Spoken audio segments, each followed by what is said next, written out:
You are now entering a dangerous liberty zone where God-given natural rights are held sacred and exercised. This is your warning. Tyranny, fascism, and censorship will not be tolerated. Ideas will be exchanged freely. Rigorous debate and open discourse is encouraged. If you are weak and your beliefs are fragile, you should leave now. Prepare yourself. We are now live on the Dangerous Liberty Podcast. All right, folks, what is happening? Happy Sunday, everybody. Happy Sunday. I hope everybody got some time at church. I did not today. One of my kids had wrestling. Wife had to take him to wrestling today. And anyways, we didn't make it today, but we did go to the gym. Anyways, need to get some church days in for sure. And I'll make it up next week. But anyways, I do want to say hi to everybody over in the chat. Thank you guys for tuning into this special Sunday episode. I'm going to introduce our guest in just a minute. He is no stranger to the show. Matter of fact, I'm just bringing him in here right now. Like why even play this game? Nate Vance, welcome, buddy. What's going on? Man, I always love having you on. We were on the phone chatting prior to this, just talking about the world. You're always a good source of reasoned information. So I always appreciate you. Appreciate your friendship, buddy. I have my moments. We did establish multiple times that call that you're retarded. I did enjoy that. Yeah. So, as we move forward in this, it's kind of a conversation about the special forces community. That's a community I'm not a member of, but I am a member of the special needs community. If you know what I'm saying, if you know, you know. So you're a special force. Absolutely. I am special, just not in the way that, USASOC recognizes it. Look, I'm right there with you. Half of us with green hats are the same way, and any other association with special operations as well. Real quick though, I do want to say hi to everybody on the chat. We got K Pasto. I love to see you, K Pasto. She keeps the chat spicy for sure. Ex Samurai, Lori Matthews, Evo 9, Dan Campbell. I love Dan. Like, you guys might not know this. I do pay attention to the comments. I try to stay out of the comments on the YouTube channel and all the videos and everything else. I still get in there from time to time, but Dan is a warrior down there. He's always in there fighting, and I appreciate it. And I always appreciate his takes. Lace, one of our wonderful mods. We appreciate you, mods, so much. Don't Stop 822 and many, many more. Make sure you guys say hi. And if you haven't done so already, make sure you like, subscribe. Down in the description below, number one is Nate's social media links. If we don't have those, make sure you get those, Jen. Not a big deal. But I also want to say there's a link down there in the description where you can become a member and you can support this channel. Folks, I am trying to do more of this and bring another level of look, I just think there's a really important, I think this is what I'm supposed to be doing for right now. I don't know if it's what I want to do, but I think it is what I'm supposed to be doing right now. And I need your help. I really do. And again, you guys support us in so many different ways. One of the best ways that you can support us is just sharing this content. So we appreciate that. So that you can support us that way, sharing the content. That's the biggest one. If you want to support us financially, we appreciate that too. Look, we're got a lot to talk about today. Last night I was up till the wee hours fighting with Candace Owens. I'm going to jump into that in just a second. But there was a post that Insurrection Barbie, if you're on X and you're not following Insurrection Barbie, you're just wrong. I do want to share that real quick with us as we kind of jump into this and talk about a lot of different topics. But this post I thought was very interesting. I don't even know what she was replying to, but she asked AI, and the answer was kind of interesting. When someone can look at documented Russia and Chinese influence operation, organized propaganda networks, cyber activity, covert financing, platform manipulation, and election interference, then dismiss all of that to insist that Israel alone explains everything, several things are usually happening at once. Monomania. One subject becomes the master key for every event. New facts are not evaluated independently. They're forced into the same theory. And there's a lot of folks, they'll read a book or they'll come across a new concept. And I bet I've been guilty of this too, where suddenly now whatever that new source of information just paints your entire worldview, and you insert that information, even when it's probably not relevant. We see a lot of that. Motivated reasoning. I reposted this, and I actually I wrote this down in my post as my favorite one because I think this affects a lot of people. Motivated reasoning. Evidence is accepted or rejected based on whether it protects the conclusion already chosen. Russian or Chinese interference is minimized because it complicates the preferred narrative. Any connection to Israel, however remote, is treated as decisive. So forget about the Israel references that she is directly addressing in this.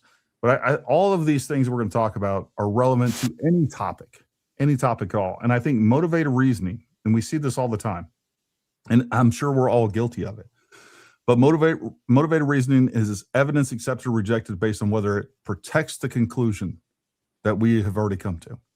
Confirmation bias. We hear this all the time. Combined with conspiratorial thinking, evidence supporting the theory is proof. Missing evidence is proof of suppression. Contradictory evidence is proof of a larger cover-up. At that point, the belief has become unfalsifiable. Unfalsifiable. And we see this all the time. No matter what information you give someone, you can't falsify their belief, no matter how much evidence. They will believe whatever they're believing in spite of evidence. Scapegoating. Complex geopolitical realities are emotionally simplified by assigning one country, one people, or one network responsibility for every institutional failure. That gives the believer a single villain, and relieves them of the burden of thinking seriously about multiple adversaries with the different interests and methods. Anti-Semitic pattern recognition. I don't even want to get into that. I mean, I think that's not really the point of this. Narcissistic investment. Once a commentator has built an audience around being the person who sees what everyone else is afraid to say, admitting error becomes psychologically and financially expensive. Every new contradiction threatens not merely a theory, but the commentators, I can't read tonight, identity, status, and business model. And then audience capture. Folks, this is something I constantly try to keep in all of these things. Like I do my best to stay objective because we're all susceptible to these. And I think that's what we need to realize. But audience capture is a big one. And I think a lot of people in this space, because they're so worried about analytics, and they're so worried about views, it's easy to do. And this also makes the influencer influenceable. And this is where what I've been talking about, the PSYOP, where we have Russian bots, whatever outside source. All right, there's lots of them. They're political, they're on the left, the right, everything in between. There's a lot of people that will boost messages because that's the message they prefer. And they'll spend a lot of money to do it to achieve their agenda and their goals. And the people making the content don't even realize it's happening. But because they're audience captured, because they're chasing the clicks, the views, the likes, and yeah, some super chats, like they're very susceptible to this. And I think that's a lot of what's kind of going on in how these psychological operations or the things that the psychological operations are taking advantage of. So I think those are all things that we really need to pay attention to. The motivated reasoning and confirmation bias are things that I think most of us are especially susceptible to. And that's a vulnerability, and we got to constantly keep that in check.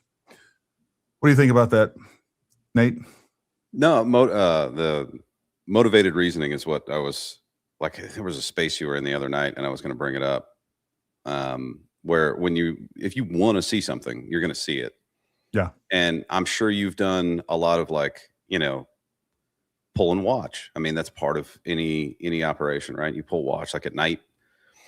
And you want to catch the bad guys, right? Like if they're coming in, you don't want to get snuck up on. So I've had situations where I'm like getting ready to shoot at something. And then I'm like, and then something happened. Like one time I almost ripped a machine gun burst on a bunch of groundhogs because they were poking their heads up over this ridge. And I was like, that's the fucking bad guys, And I was like close to squeezing the trigger. And then one of them darted laterally across the thing. And I'm like, oh, Jesus Christ, it just almost ripped a machine gun burst on some groundhogs. You know what I mean? That I would have looked like an idiot, you know what I mean? But it happens where if you want to see something, like if you're a hammer, everything's a nail.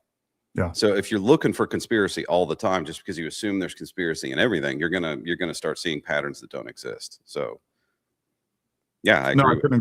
I couldn't agree more. And you're absolutely right. You know, and even like law enforcement falls into this. I think there's a lot of people that are falsely arrested because they are motivated to catch the bad guys, and not every person in front of you is a bad guy. And you know, that's something I've talked about. We've all been guilty in one form or another of those things, and I just think it's really important when we're trying to discern fact from fiction that we pay attention to our own proclivities when it comes to those things. The other thing we're going to talk about real quick is again, I kind of got into it with Candace Owens, and there's some important elements of this I want to talk about. And then we're going to get into Valhalla VFT allegedly has recreated the exact shot. I haven't watched the video. I already kind of know what's kind of going on with what's going on there, but we're going to watch this ultimately and just kind of assess it from a technical standpoint. I'm not here to bash on Nate or anything else. We're just going to assess what he did and how he did it and kind of take it from there. But first, I want to bring you to a couple things that was kind of going on with Candace Owens. Yesterday, I posted this. Lionel posted this, and I said, because real Candace Owens is a fraud. Well, let's talk about what he said. For 10 months, the TPUSA Erica Kirk camp has responded to real Candace Owens. Am I showing this? I'm not showing this. You gotta keep me in check, Nate, if I'm not showing that. All right. That's all. That's your fault, not mine. That's your fault, not mine. All right. Everything's my fault. Take responsibility, sir. I didn't know I'd converted to Judaism, but cool. Everything's my fault. That was a good one. The retard has jokes. Lionel says for 10 months, the TPUSA Erica Camp has responded to real Candace Owens by not addressing her specific claims point by point, but by criticizing her personally. That's not true. They call her evil, demonic, or grifter, and much worse. And they criticize you as being a blind sycophant and lickspittle of this evil spirit. Yet the substance of their public response remains remarkably consistent. Viz. An unqualified, blind acceptance of the official narrative, a preposterous narrative that has nothing to do with reality or the evidence at hand. Rather than presenting a detailed counter-analysis, they dismiss her conclusion without offering a comprehensive alternative examination of the evidence. The debate has become less about competing factual narratives and more about attacking the messenger instead of systematically answering the message. They have no Candace. How could they?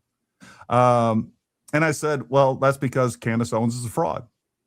Was fired from TPUSA, is not an investigator. She's a podcaster who just discovered thunder is the sound of lightning. She has no authority and should not be taken seriously. Any questions, you pathetic Candace Epp. And Lionel has just been riding on Candace Owens' coattails like I've never seen it. Oh, and by the way, then they go and they hit me with a community notes saying that because I said she was fired from TPUSA. I have confirmed she was fired and was given a soft landing. All right. So the way that these people are now constantly weaponizing community, this is not what the community notes was for. She was fired. All right. You can drum it up as she was let go. She was forced to resign.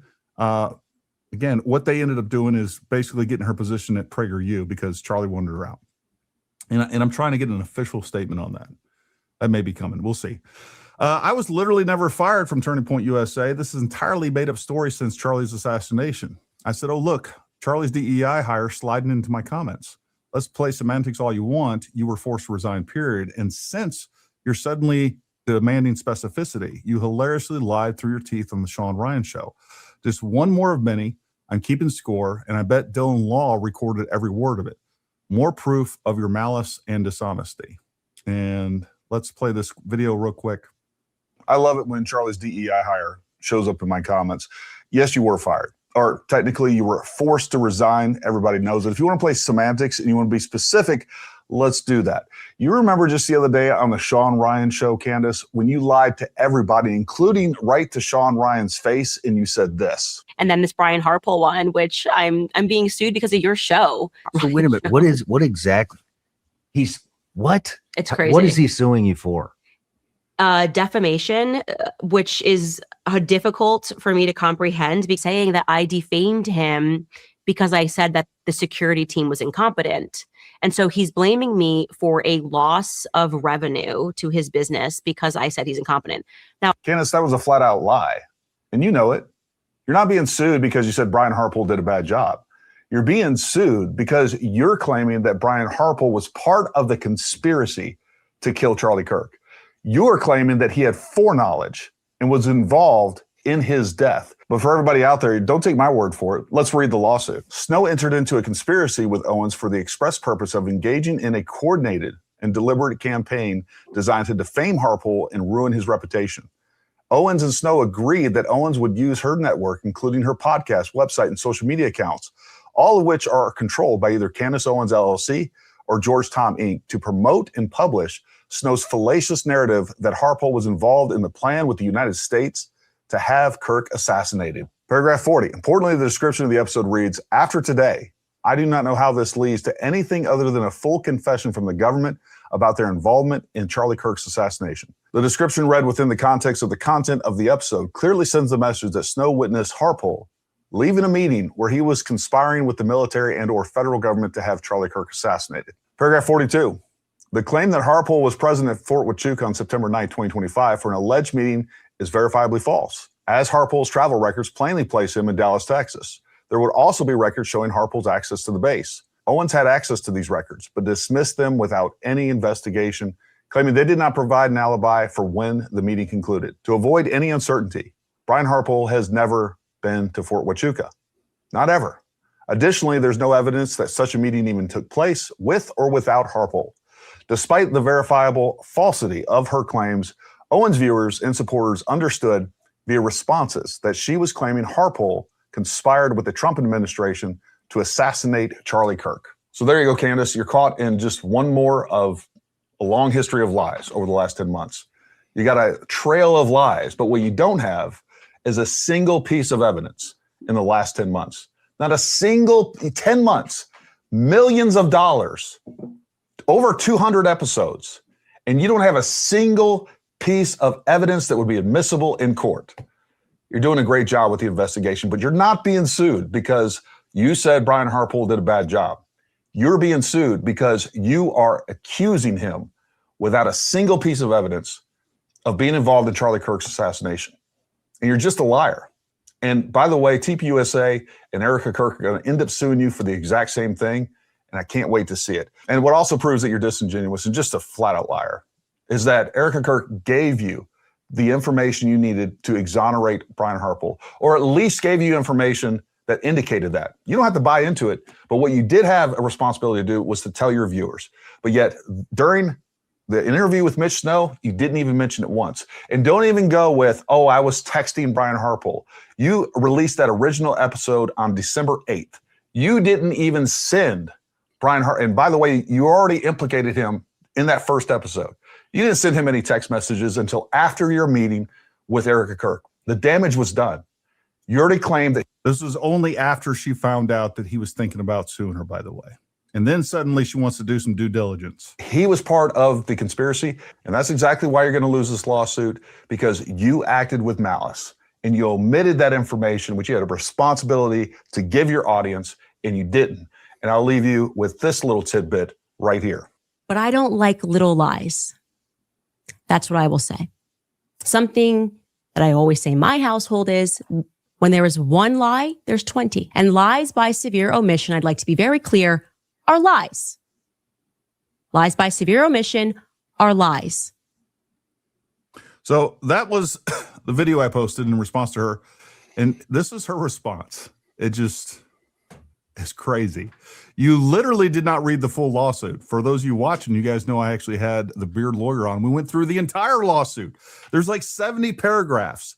99% of those paragraphs, by the way, are talking about the fact and posting proof that she is insinuating that Brian Harpole was in some sort of conspiracy. He was at Fort Huachuca. That's what the entire lawsuit is about. You literally did not read the lawsuit. I don't think I've ever come across someone so ass stupid with your level of confidence. I mean, just pure projection. Laughing my ass off. Yes, Brian Harpool explicitly claims he had to go on the Sean Ryan to refute my claims. And he explicitly claims he lost business revenue for which I am to blame for a number of reasons. One of them being that I referred to him and his team as incompetent, which I stand by. If you can't read, at least take enough time to word search the doc for relevant portion and ask someone to read it to you. And of course, I responded. I literally went through it with a lawyer. But anyways, this is who she is. And then, this kind of went on through the night, going back and forth, but she just continues to lie and lie. And here's the thing, folks. There's a reason she doesn't want her viewers to know this. This is why she lied to Sean Ryan's face. She doesn't want her viewers to know why Brian Harpool is actually suing her. She wants them to believe that he's suing her because she said he's incompetent. That's not what that's not the basis of the lawsuit. That first sentence, that first portion of the lawsuit that I read is the opening statement. She is being sued because she entered into a conspiracy to use Mitch Snow as the reason to indict Brian Harpool in some sort of conspiracy with the U.S. government to kill Charlie Kirk. That's what the totality of the lawsuit. Yeah, there's some other things that are talked about in there, but it's just a small portion, and it's not even the main reason behind the lawsuit. So she's just lying. She's just being dishonest. She has to hide that from her viewers. And by the way, that's what all of her viewers, you should see the comments. They're like, well, he did fail. I was like, that's not what the lawsuit's about. Not what the lawsuit's about. That's where we're at. But I don't know, man. The problem is there is one side of this that is constantly obfuscating the truth, that is constantly hiding the truth, that is constantly lying to people and gaslighting people. And it's wild to watch that so many people are so gullible, Nate. Well, yeah, I mean, let's look at like the population of the United States versus how many people are actually following. I mean, it's sub 1% or so is it really like a huge portion of the population? I don't think it is. It's a large number of people, in total number, but percentage wise, it gives me hope when you do the math on, how many actual humans it is versus how many are probably just looking and going. And we saw how effective they were when it came to the Massey election as well. If you were just looking on X, you would have thought that Massey was going to win in a landslide. We had Candace endorsing him, Tucker Carlson, Joe Kent, all of the woke right normal people that we would see, the usual suspects. I honestly thought he was going to win. Well, I mean, look, I think that's a good lesson to be learned for people if you're going to jump on this bandwagon. People who comment on the internet may not even be in the United States, and they probably don't vote in your district. Yeah. So popularity on the internet does not translate to, a district victory somewhere politically. And they could be tricking you into believing you're popular on purpose. Yeah. Right. That could be an intentional derailment of your, thing. So I think it's very important for politicians not to rely on the internet as a reliable source. I mean, it could be anybody, right? And it could literally be people working against you, cheering you on to do dumb stuff, knowing it's going to hurt you. You know what I mean? But if that's your sole source of that's your sole feedback loop, then you could get yourself into problems. Yeah. And I'm always trying to find that balance, right? I don't think that, because look, this is a large movement. When you look at the people that Candace Owens influences, you tie them in with Tucker Carlson, Baron Coleman, Ian Carroll, again, Joe Kent, Carrie Prejean, and all these other people that are downstream of Candace Owens. Like, it's not insignificant. And what we can't do is allow this thing to get bigger. And while, we had pretty good, the problem is no matter how big those people are, what they weren't able to overcome is the influence of Trump himself.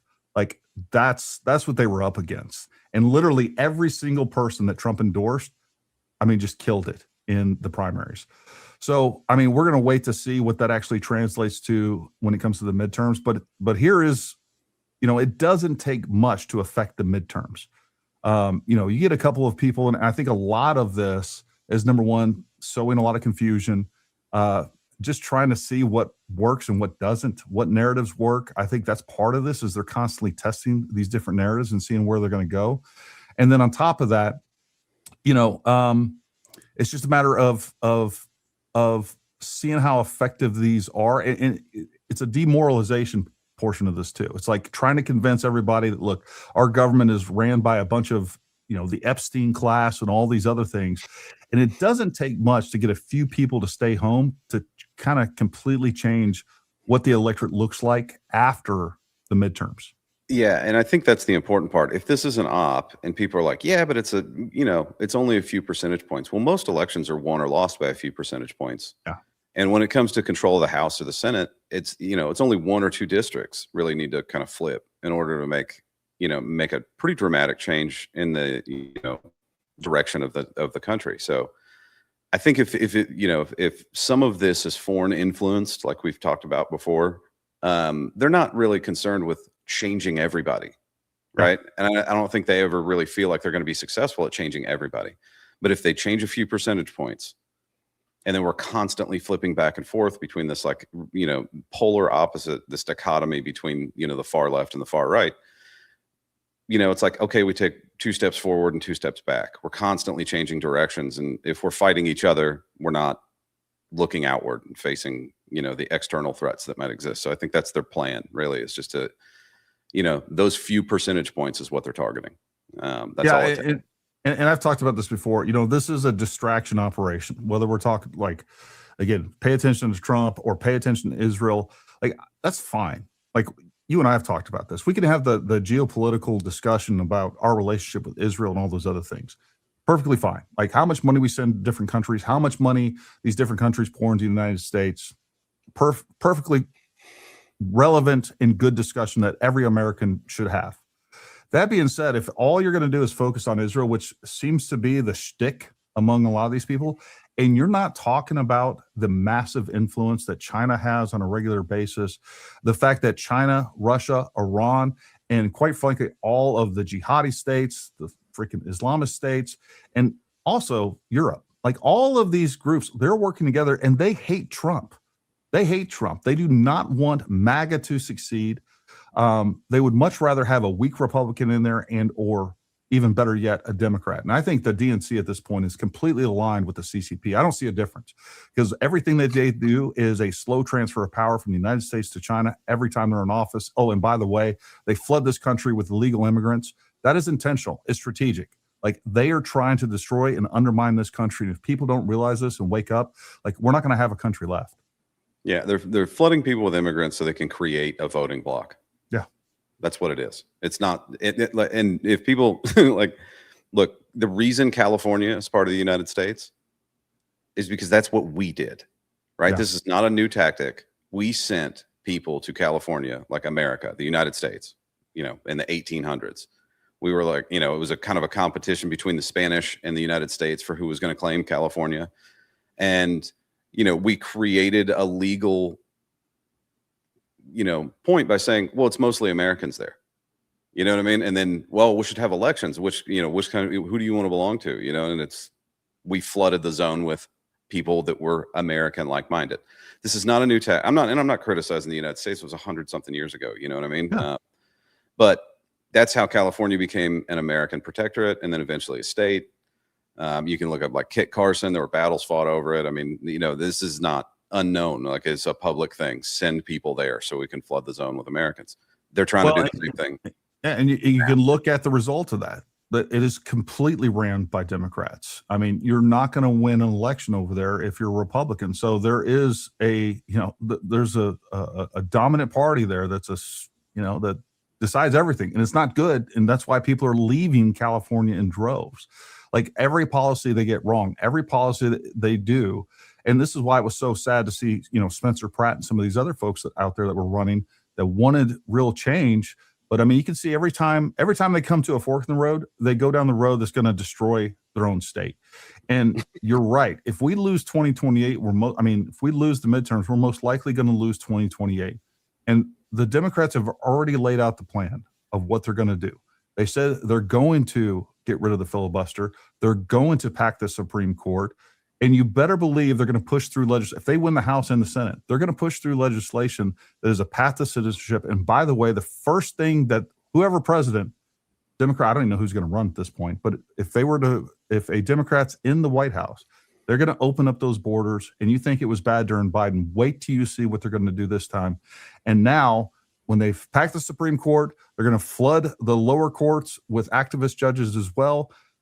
Like, we'll never win another election, and you better believe they're going to do whatever they can to reduce, election security and integrity. So, man, it is a real concern, and I'm constantly going back and forth. Okay, this is not as big as it seems, but it sure is big enough, and it's tricked more people in this country than I ever thought it would, to be honest with you. So that concerns me. And as I've stated before, like Candace and these people, this is not the real threat. This is just the beta test. Wait till you see what comes after them. Once that China, Russia, and all our political and or foreign adversaries realize how effective this is, wait till you see version 2.0. They're going to have somebody out there that's much more charismatic, that is much more convincing, because this isn't even sophisticated or compelling. Yeah, they're not even good at it. But I do think if it's looking like Gavin Newsom's going to be the Democrat nominee, and if that's the case, then he'll turn the whole country into California, which everybody that has a fiscal, brain in their head is leaving California to get the hell out of there. So he's going to be like, oh, well, now there's no escape mechanism. Everywhere's going to be California, and I don't think anybody wants that. Well, there are some. Unfortunately, there's some that want that, but I don't think if you're if you actually work for a living, you don't. When they incentivize for you to stay home and you can make more money and you have free health care and all the goodies that somebody else is paying for, our country's going to go. We're already broke. Well, it's going to be worse. Yeah. And I used to work up in Pennsylvania and doing oil and gas work. And we went up there and they opened that shale, became profitable for a little while. And our job as a Texas crew was to go up there and work and do the oil work, but eventually hire and train enough people from Pennsylvania to do the work. And then we would leave, right? Because they were having to fly like Texas residents up there every 2 weeks. You know what I mean? That's a problem. You want to hire local. The problem was, like, we'd hire guys and they would go out and they'd be like, yeah, I just had a baby, I just want to make some good money and take care of my kid. And then they go out there and work one day, do one day's hard work. And they were like, why would I do this when I can just get benefits and sit at home for free? And they would tell us that. Like, I mean, people go, nobody does that. That's a nonsense. And I've had grown men look me in the face and be like, I'm not going to work because I'm comfortable sitting on the couch playing video games and letting the state take care of me. So, you won't convince me that there's not people out there that do it. Oh, I mean, especially after COVID. I mean, look what happened at COVID. Like, everyone realized, like, you know what, I can live in poverty and be comfortable. And that, like, so many people have not re-entered the workforce, or they've tried to get to where they work as little as possible, and get the bennies off the government and try to work the system so that they don't have to work. We have so many Americans now that have lost any ambition, and that is not what America is about. And it's really sad. And again, I think we as human beings, especially if you're brought up not the way that you and I were brought up, or maybe it's just ingrained as, I don't know, like, I got to work, I got to do something, I got to be productive. I just can't sit around and do nothing. I just can't. And, and on top of that, I like being bored. And on top of that, as a small business owner, it's for right now, my family, we don't have insurance. All right. I got insurance through the VA. So I got full coverage on that. I can't buy an insurance plan that doesn't include me. It has to include me, obviously, for my family. So now we pay everything cash, but it is $1,900 a month for a very basic plan for a family of 4. And then I still have my premiums, and I still have copays, and I still have all of those things. Like, it is nuts. So anyways, like, it is, but don't worry. After Obamacare, healthcare is going to be cheaper for everybody. If you like your doctor, you're going to keep it. The Democrats, folks, look, this ties right into another thing that drives me nuts. When I hear all the time that there's no difference between the left and the right, there couldn't be a bigger difference. Yeah, we got knuckleheads on the right. We, like, the Republican Party sucks in a lot of ways, but they're not the communists. And that's exactly what they are. They're not the communists. And, I used to always say, look, I'll take Lindsey Graham over Ilhan Omar any day of the week. Lindsey Graham is now passed. That gets weird. But the other thing I want to talk before we get to this video and we talk about ballistics, which is much more fun than all of this. This is something I've been seeing a bunch of conservatives push, and I don't understand why. because it's completely antithetical to anything that I believe, that I thought was, a conservative value. These freaking flock cameras. Folks, we do not need mass surveillance in every place and everywhere. And they're not just taking video, by the way. They're constantly picking up data information as well. The law enforcement they're not lacking tools to prevent crime. They're not. They got all the tools in the books. They got everything that they need. They may need more training. Let's do that. They may need more personnel. Let's do that. But they don't have. They got plenty of tools. They have plenty of tools. Okay. The only thing they need to do is actually take the dirt bags off the street and keep them off the street. And that's what we're constantly running into. So flock cameras, just like gun control, is again, it's security at the expense of liberty. And that's slavery, folks. That's what that is. I don't need the government. And by the way, if we're gonna do some mass surveillance, you know what we need, folks? We need to put these flock cameras inside government buildings. So that we the people can monitor what the hell is going on with all our money. And these bureaucrats and politicians are wasting our time and money. Making sure they show up to work. Yeah, I'm stuck between two thought processes. Number one, I'm not breaking the law, so I really don't care. To one degree, I don't care. I'm like, all right, what does that bother me? But I don't care because we currently do not exist in where we have a tyrannical government. But we could. And if they have that tool, when they become tyrannical, that's a really powerful tool. So I don't want it to exist to that extent. But I agree with you. And ultimately, you just reduced it down to the argument for gun control, right? There's a lot of people who don't care about guns. Thing. Yeah. It's like I don't need a gun. I'm safe, and the government's not tyrannical at the moment. Yeah.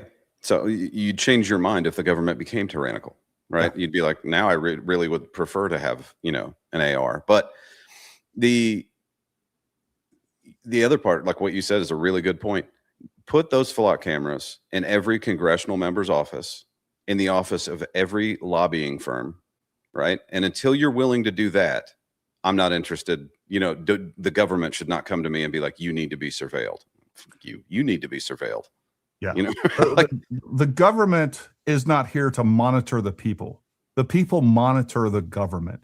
And by the way, what this turns into, just like we have these stupid speed cameras and everything else, what this turns into is suddenly you're now getting convicted of crimes you didn't even know you committed. Oh, hey, sir, here's a $50 ticket in the mail. We saw you jaywalk. Now we have facial recognition. We picked up your phone. We know this is you. You jaywalked and you shouldn't have. And now we're going to send you, and it just goes on from there. And that's just a tax. That's just a tax at the end of the day. They're just taxing people when they need money. They're like, oh, let's find some criminals. You know what I mean? So they find people. It's nonsense.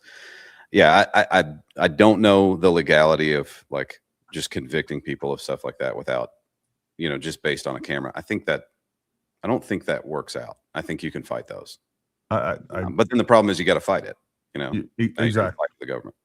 Yeah. And then the other thing is once they get established, it just becomes, almost like a common law type thing. Like this is, and like we can't allow that. They're going to put them everywhere, right outside your homes and every utility pole. Like, forget about that, folks. Like, we got to fight back on this flock camera thing. The UK does that. We should accept. Yeah. UK's big on that, and that's not good. Yep. Not American. Don't like it. All right. Let's get into the funsies of this. All right, folks, if you haven't done so already, make sure you like, subscribe, share this content. Folks, I will try, we're going to keep it a little loose. Normally I try to wait toward the end to start taking super chats. We're not in any sort of time crunch or anything here. So I will, anytime we have a super chat, especially, I will prioritize those. We will pause this and we will add your feedback, question, comment. And let me go ahead and hit those before we hit play on this. Ramza fan says, we love you, Gary, for all your dedication and hard work. You're currently my favorite human being. Well, thank you, Ramza. I appreciate that. I appreciate that a lot. You always keep your sights true. Keep up the great work. Thank you, buddy. Y'all have been going max all day. I took a break for church, but I'm giving those necrophiliacs no quarter on X. The intentional opt to exonerate TR, faking receipts is a bridge too far. I agree. Like, this is insanity. You want us to abandon all logic and reason, and you want to convince us that TR, Tyler Robinson, is innocent and then you want to implicate all these other people into this or other countries into this, and you got no evidence of it. And yet here we are with just literally an overwhelming amount of evidence that Tyler Robinson did it. We have video evidence, we have DNA evidence. We like, and I love how they act like they'll pull up one element of this, whether it's the ballistics, whether it's the video evidence, and they act like that one piece of evidence lives in a vacuum. Folks, it's the preponderance of the evidence that the jury is going to weigh, and they are going to come to a conclusion that he is guilty beyond a reasonable doubt. I mean, that's just my opinion based on what I see. I don't know if you got anything to add to that, Nate. No. Let's go. Oh God, Rob O'Neill. Sorry, that just derailed me. He's got you triggered. You guys just triggered Nate. You triggered him. It's popped up. Yeah, the pinnacle of honesty and telling the truth, Rob O'Neill. God damn it. All right, go ahead. Yeah, and folks, that video that's going around is like 4 or 5 months old. They're just recycling that. That was from like 4 or 5 months ago. Because it's convenient at the time. Yeah, look, he's just factually wrong. I would love to have. I don't even want to get into his claims regarding Osama bin, because I just don't know. I don't know the truth of them. What I will say is that he's clearly a veteran. He's fought for this country. He has my respect in this regard. I've talked to so many people like him, and I sit down with them or have a private discussion with them, and come to find out their body of evidence that they're working off of is nonsensical. There's no way to come to any sort of good conclusion. And I am going to just give him the benefit of the doubt and assume that I could be wrong. Maybe he knows as much as I do, and he still comes to that conclusion. I would like to have a private discussion with him. So if anybody knows Rob, give my number, tell him to reach out to me. I would like to go through and just show him and with an open mind. Maybe he can convince me of something that he knows that I don't. But I would like to have that private discussion with him, because if he's getting it wrong, and I understand the gravity of this too. If I'm getting it wrong and I'm exonerating some sort of entities that are in this conspiracy and this big cover up, it's a big deal. So I want to get it right too. And I hope that he understands how powerful his voice is and how people without good intentions will latch onto what he's saying and will use it as propaganda. That's the real unfortunate part of all of this. Yeah. You could win Jesse on fire over. Would you consider contacting Gary? He has lots of followers. I think he's a good guy. Just hasn't watched you. I've had conversations with Jesse. I've watched his content. I'll just be honest. So first of all, my mind, I'm not hard to convince otherwise of something, including my opinion of a person.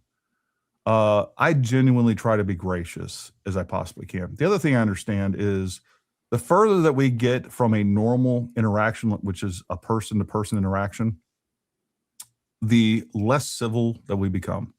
And the more, I don't know, the more hyperbolic our emotions and our words become. So like, somebody that you're talking through text, you will talk to them in a way that you would never talk to them on the phone. And then there's people that you would talk to on the phone that you would never talk to them in the way that you would in person. So yeah, I mean, I would love to have a conversation privately with him. Same thing. And maybe I got it wrong. I've put him on blast multiple times on X that he's responded to. And right now, my opinion is that he's a grifter just as bad as them. My opinion is right now that he is being more careful with his language and has picked something that's, I won't even say less controversial. Right now, Jesse on Fire believes that Charlie Kirk's still alive. All right. That's what he's pushing. And he's pushed a lot of really speculative and, I don't know, just fantastical narratives around that and, interpreting evidence in that way so that he can convince people that Charlie Kirk's still alive. I think that was strategic. He's probably not going to get sued over that, but he doesn't have to abandon the conspiracy people, including his friends, because that's the other thing too, is like, you can believe whatever conspiracy you want, as long as you don't believe the Fed narrative. Once you step outside of all those people that were your friends, they're going to attack you left and right. They're going to attack you left and right. and they're like, "Oh, you've sold out. You're now part of the Fed. I'm paid by Israel, shekels, menorahs, dreidels, all those things." So Still yeah, waiting for that I mean, deposit. look, I'll have that conversation with anybody. As a matter of fact, tonight, folks, at 9 p.m., I will be holding a space, and that's what that is about. I don't know. I called it like a come together moment. I don't remember what I said, but basically, what I want to do is have a civil discourse with people that disagree with me, and I do think that it's time to do that more. And I'm trying to lower the rhetoric a little bit less. I'm trying to lower the rhetoric more lower. It's tough though, right? It's tough because the problem is I think there's a lot of people who are motivated, and look, I'm not taking my foot off the gas when it comes to Candace Owens, Baron Coleman, and some of these other people that I'm just 100% convinced they're frauds and they're tricking you and they're manipulating their audience. I'm only like 80% sure that Jesse on Fire is doing that. So yeah, I'd have a conversation with him. I would welcome it. Which, by the way, I'd still look. I'll talk to Baron Coleman and Candace. I mean, they're going to hear exactly how I feel about them openly. Thank you, Dirtbike, for becoming a YouTube member, and thank you everybody that does become a member. Gary Lionel was just talking trash. Dude, I cannot read tonight. Talking trash about Charlie 2 months before his life was taken, July 15th. Weird how all of a sudden he's a Charlie Crusader and seems to really want to take down his company. That is how all of these people, the vast majority of these people are. You look at these people. I just got into, I don't even remember her name, some spat with that Latino chick, and then come to find out she was trashing Charlie before all this as well on X. So these people all do that. The vast majority. Ian Carroll was trashing Charlie a couple days before he died, like on the 7th or 8th. California was ceded to the U.S. after the Mexican-American War. Nate might be thinking of Texas, which voted to join the U.S. after winning independence.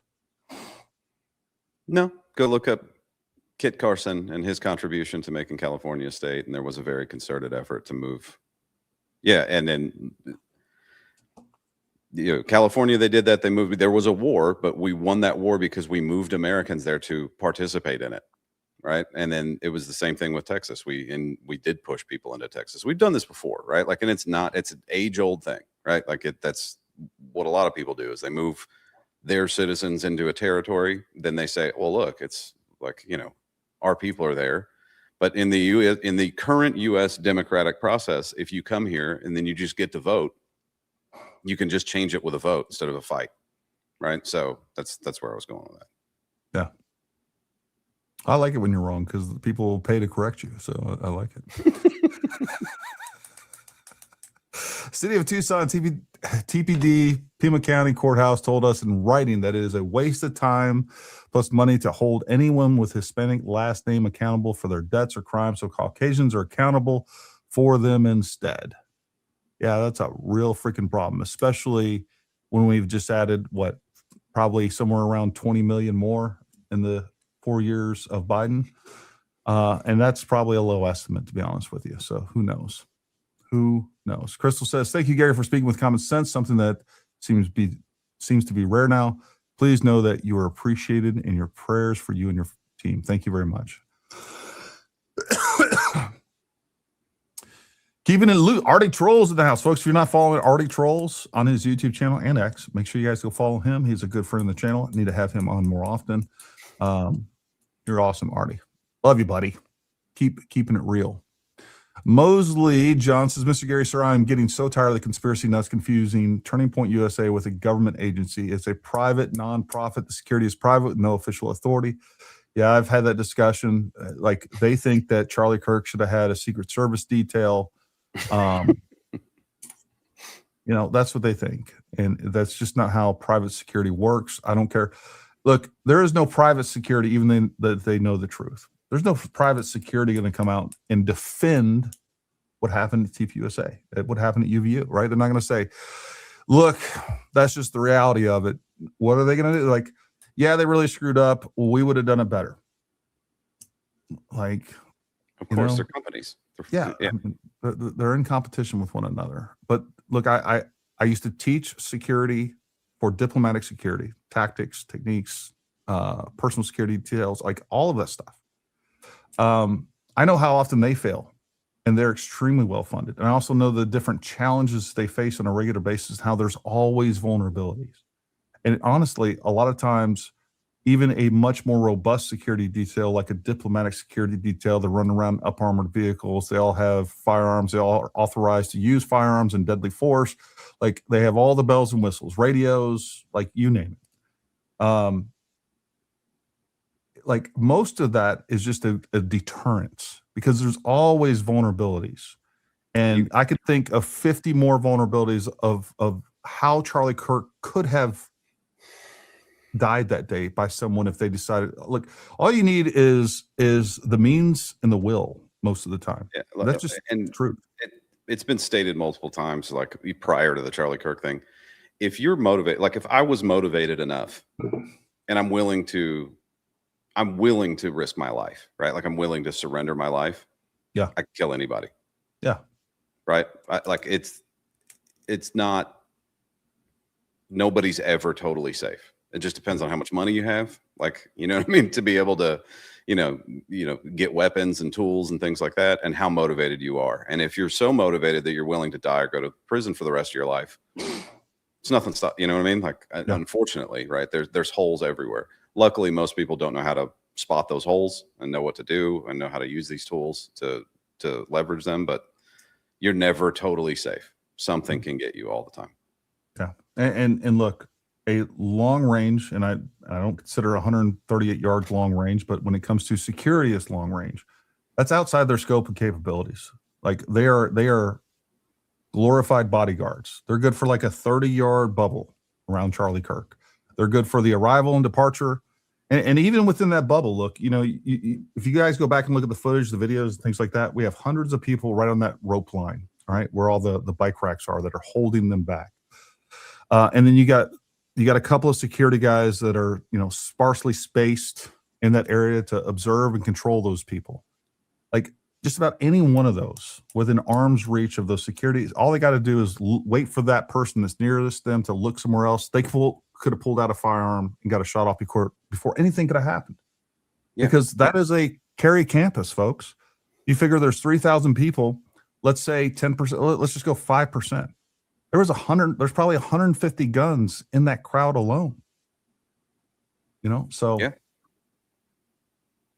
No soup for Knowles, Britta. My husband still calls Gary Dr. Phil. If you're not following Britta, No Soup for Knowles on X, you're wrong too.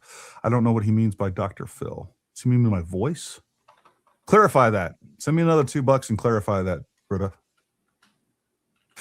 Valhalla VFT is actually more disgusting than Weirdo Candace, both grifters, but Nate sold his soul for $1.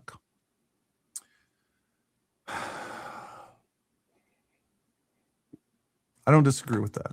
I think it's super unfortunate what Nate's doing. So anyways, but speaking of, let's do this. Let's jump right into that. I will monitor the super chats. Thank you guys. And we will try to add you into the discussion as much as possible. All right. So here we are. I'm going to go ahead and, you guys can't see this, but I can actually combine these views so I can actually kind of monitor both things at once. There we go. So first and foremost, what I want us to notice is that he says down here, which I have a real problem just with this wording right off the bat. We create the exact shot Charlie Kirk was killed by, allegedly.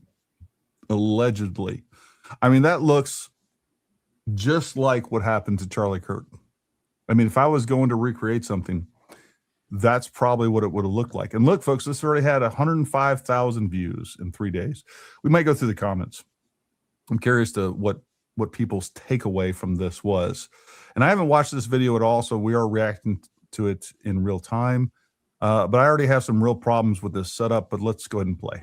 All right, guys, so this is like the most obnoxious test ever, or actually kind of maybe expecting this to be the thing that can maybe stop this round, okay? This is a freshly butchered, massive cow neck vertebrae. As you see, this is 3 inches thick in bone, attached to also a pork shoulder blade with another 8 inches of meat plus another layer of bone, okay? So plus wrapped in gorilla tape if anything can And Nate, you just speak up anytime you want me to pause it, and I will. possibly stop this round today, this is what we're assuming is going to do it. Fast forward to this so I don't get hit with an audio copy. Look, listen, if I had $1 for every time Good buddy Brian with every time I heard somebody say, I said, if I had $1 for every time somebody said Gorilla Tape approximates human skin, man, I'd be rich. I'm just kidding. I'd have $0. I was going to say, I've never heard this before. If I missed it on something. Gorilla Tape approximates human skin. Oh yeah, dude, yeah. Every doctor I know is like, oh, Gorilla Tape. That's the one to use. I see you've lost 25% of your skin. No. We're not going to do skin grafts. We're going to replace it with Gorilla Tape. Yeah, when it says Gorilla Tape, it's not actually made out of primates, in case you're wondering. Like, that's not what they mean by that. me, of course. We did all this testing last time, but we've had some new developments, see, because now, after the trial, we know everything about the shot. We know the distance. We know the slope. As you can see, what do we call this thing, Brian? Telehandler. There you go. And we're going to raise him up to a 9-degree slope at a 141-yard shot with the 30-06 rifle. And we actually also know the exact ammunition that was used. Yes, we're going to use Remington. Do we know that what the ammunition that was being used? Do we know the parameters of that ammunition, Nate? We know the type. I think we know the projectile. We know the make. We know it was a Remington. It has not been officially and we have not had a trial. That's not pre-trial. Pre means before. So we have not had a trial yet. We had a pre-trial hearing. Technically, it's a preliminary hearing, as it was stated to be. Yeah. So we have not had a trial. Not all of the evidence has been presented. We have surmised that it was likely a 150 grain Remington core locked round. Right. We know it's a core locked. We know it's not a 125 grain because the shape of the bullet is completely different at 125. Correct. I think it's most likely 150 to 165 based on the overall length. But I'm curious to see what weight he actually uses. And here's the other thing that we can't recreate. And Nate, I'll just let you talk about why this is important. What we don't have is the rifle that it was shot out of. And why does that matter, Nate? A lot of reasons. Number one is, like he had a sporterized Mauser, which means that it was chambered for a Mauser cartridge initially. So they would have to remove the barrel and then put on a barrel that was 30 caliber, not 8 millimeter, like the Mauser, and then cut a chamber for 30-06. Now that chamber in the we don't know how old it was. We don't know how well it was maintained. We don't know any of that. So stability, spin rate, all of those things come into play when the bullet hits the target because you don't know what orientation it's hitting the target in. And even from the same gun, the same test, you could have different results if you did this test 100 times, right? You'd get different results each time. Yeah. Slightly different, but still different. Yeah. In Springfield, 30-06, 150 grain core locked rounds today for our testing. And to really drive it home, we also are going to be testing a hog. Now, this hog is the most anatomically closest thing we can get to a recreation of the shot. And of course, I want to give a PSA ahead of time. This hog has been humanely butchered. And after this, we are going to donate this hog to the needy. Okay. So again, PETA, don't come after us. Now, we're also going to be testing some other things again. We got cow femurs, we got cow vertebrae wrapped in meat. We're going to test all of it. And again, this will be the closest recreation to the shot Tyler Robinson took on the internet. Wouldn't we say? I would say it's the closest we're going to get. Without using a real live human being. All right. So that's what we're going to do. And here we go. We're going to kick off our testing. So this perch. All right. So as you can see, we are not fabricating. He is we see it. 141 yards, 9-degree slope. So here we go. Let's see what happens, everybody. All right, guys. First test before we get to the big boy hog. We're going to do pork shoulder blade. It's frozen also to add a little resistance. We've tested these ones before. And then guys, these are brand new. This is as of today. Folks, we don't need resistance. Again, a bullet is going to go through something harder, more likely than something that is malleable. In the same way that we can take a mild piece of steel and we're going to shoot through that, let's say, 1/4 inch. We're going to shoot through that pretty easily. And we can take a 1/4 inch thick piece of Kevlar, because what we need is energy displacement and dissipation. When you freeze this, that's not what it does. It turns this into a harder, where the energy is going to stay concentrated in one spot and not actually displaced like we would need to see it. And that's why this is the difference between shooting a number one, just a live human being, even different than shooting a unlive human being. And much less we start taking little pieces of meat. I mean, what were we talking about there? Like a 6 or 7 pound piece of meat? We can take that same piece of meat, or wherever that meat came from, I guess a pork shoulder. We take a 140 pound whatever. Even if it's the same thickness, especially if we're now sort of recreating like a human being, like it's not going to have the same effect, and the penetration is going to be different as well. So, I mean, shooting, a 6 pound piece of meat is not the same as shooting a 220 pound human being. It's not even close. Anything else to add to that, Nate? No, it never will be, right? If you shoot a water bottle or a 55-gallon drum, which reaction do you think will be more dramatic, right? The water bottle is going to explode. The 55-gallon drum might shake a little bit. And it's just because all that energy is dissipated throughout significantly more mass. So that's, if you shoot a 55-gallon drum full of water, you might see some, a little bit of water splash up. And that's it. Yeah. You shoot a 2-liter water bottle, it looks like a bomb went off inside of it.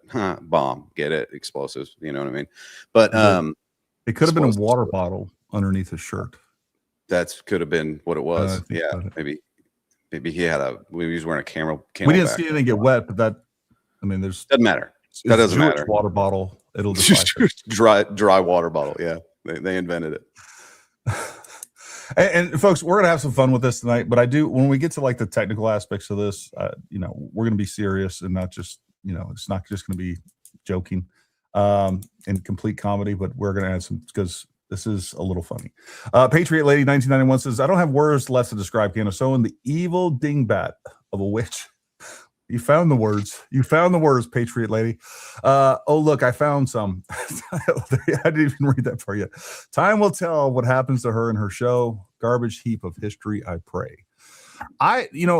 Where I'm looking at the silver lining in this, I hope people realize after the end of this, they have been duped, and that this beta test has the opposite effect. It makes us less susceptible to social media psyops, or psyops coming from social media. Like we learned during COVID and during the Biden administration not to trust the government. Good. All right. Then we were ultra focused on our 12 o'clock right at the government. We're looking at them and we're not paying attention to our 6. And the same people that were conducting were lying to us and conducting psychological operations from the government. All they did, they left the government. And now they're operating, an ambush over here on our 6, and they're going through social media people because they know that we don't trust MSM. And so, you got to keep spatial awareness, a 360. Don't trust the government, but guess what? Don't trust social media hacks either. Britta says, he says you sound just like Dr. Phil. I've never been told that before. That's interesting. Hillbilly Ballistics. This is science. Kim, this is science. This is pretty much I'm surprised he doesn't have a lab coat on right now. Yeah. Oh, this is another element too. This is the other part of this. How old was the ammo? Has it been exposed to extreme temps? Has it been exposed to high humidity? Was it rolled around? Look, especially if it was exposed to different temperatures and things like that, we could have a degradation in the powder itself. We just may not get as much velocity, and it may just not store as much energy. Like there's lots of things that can happen. We have no idea. We have no idea. And people like this just make these assumptions. They pull something brand new off the shelf. They use a brand new rifle. And even this is the challenge with even testing this. And I've thought about this a lot. It's like you have to have an accurate enough rifle to where you can hit exactly like wherever you're trying to hit to attempt to simulate this. But chances are, and I think there's good evidence that that round was not stabilized and it was likely yawing to some extreme. So like you can't even simulate those two things. If I start taking shots, and which by the way, we can pull up, I don't know, did I show you his target the other night, Nate? Oh yeah. No, I've seen it. Yeah. So like, it's terrible accuracy. I mean, his rounds were all over the place. I didn't see anything in those targets. I don't even know if we had a good enough, like we could tell if it was close enough. And I don't know how far that target was shot at, by the way. Was that 25 yards, 50 yards, 100 yards? Like we don't know any of those things. So like, that's the challenge with this that people don't even think about. It's like, okay, if I think that we have a destabilized round, yeah, I can nick a crown, or I could even, the other thing that we haven't discussed, or at least in this element right here, is like if he was engraving on those rounds and we see the engraving on the brass, did he do anything to the projectile itself? That would destabilize it. But if I want to even test that, now I have to have a destabilized round that I'm not going to get consistent accuracy with. So now the test becomes much more difficult. Now, if I'm just going to hit a silhouette, which is all he had to do, like that can be done. But we're not, one time I'm going to be aiming here and it's going to hit over here, and then it's going to hit over here, and it's going to hit over here. Well, when I have a smaller target, like a spine that I'm trying to hit, even if I'm using some sort of analog, like, man, that's going to take a lot of testing and a lot of time. Chances are you're still never going to recreate it. Gary's the only one that makes sense to me with regard to ballistics. Thank you very much. I told you that a few weeks ago. It entered my mind and then left. My wife tells me literally the same words come out of her mouth on a pretty regular basis. Yeah, and there's no fluid in the neck. Nate Vance, biggest fan. Is this your burner account, bro? No, you're on your own YouTube channel account right now. No, I'm not. That's not. There's a real one out there. Pumping you up. Good grief. Frozen as him shooting a cast iron skillet versus bulletproof vest with Frozen. Gets you even further away from the human. What are you guys talking? This is an exact replication. He said it in the thumbnail, in his title. Yeah. As close as possible.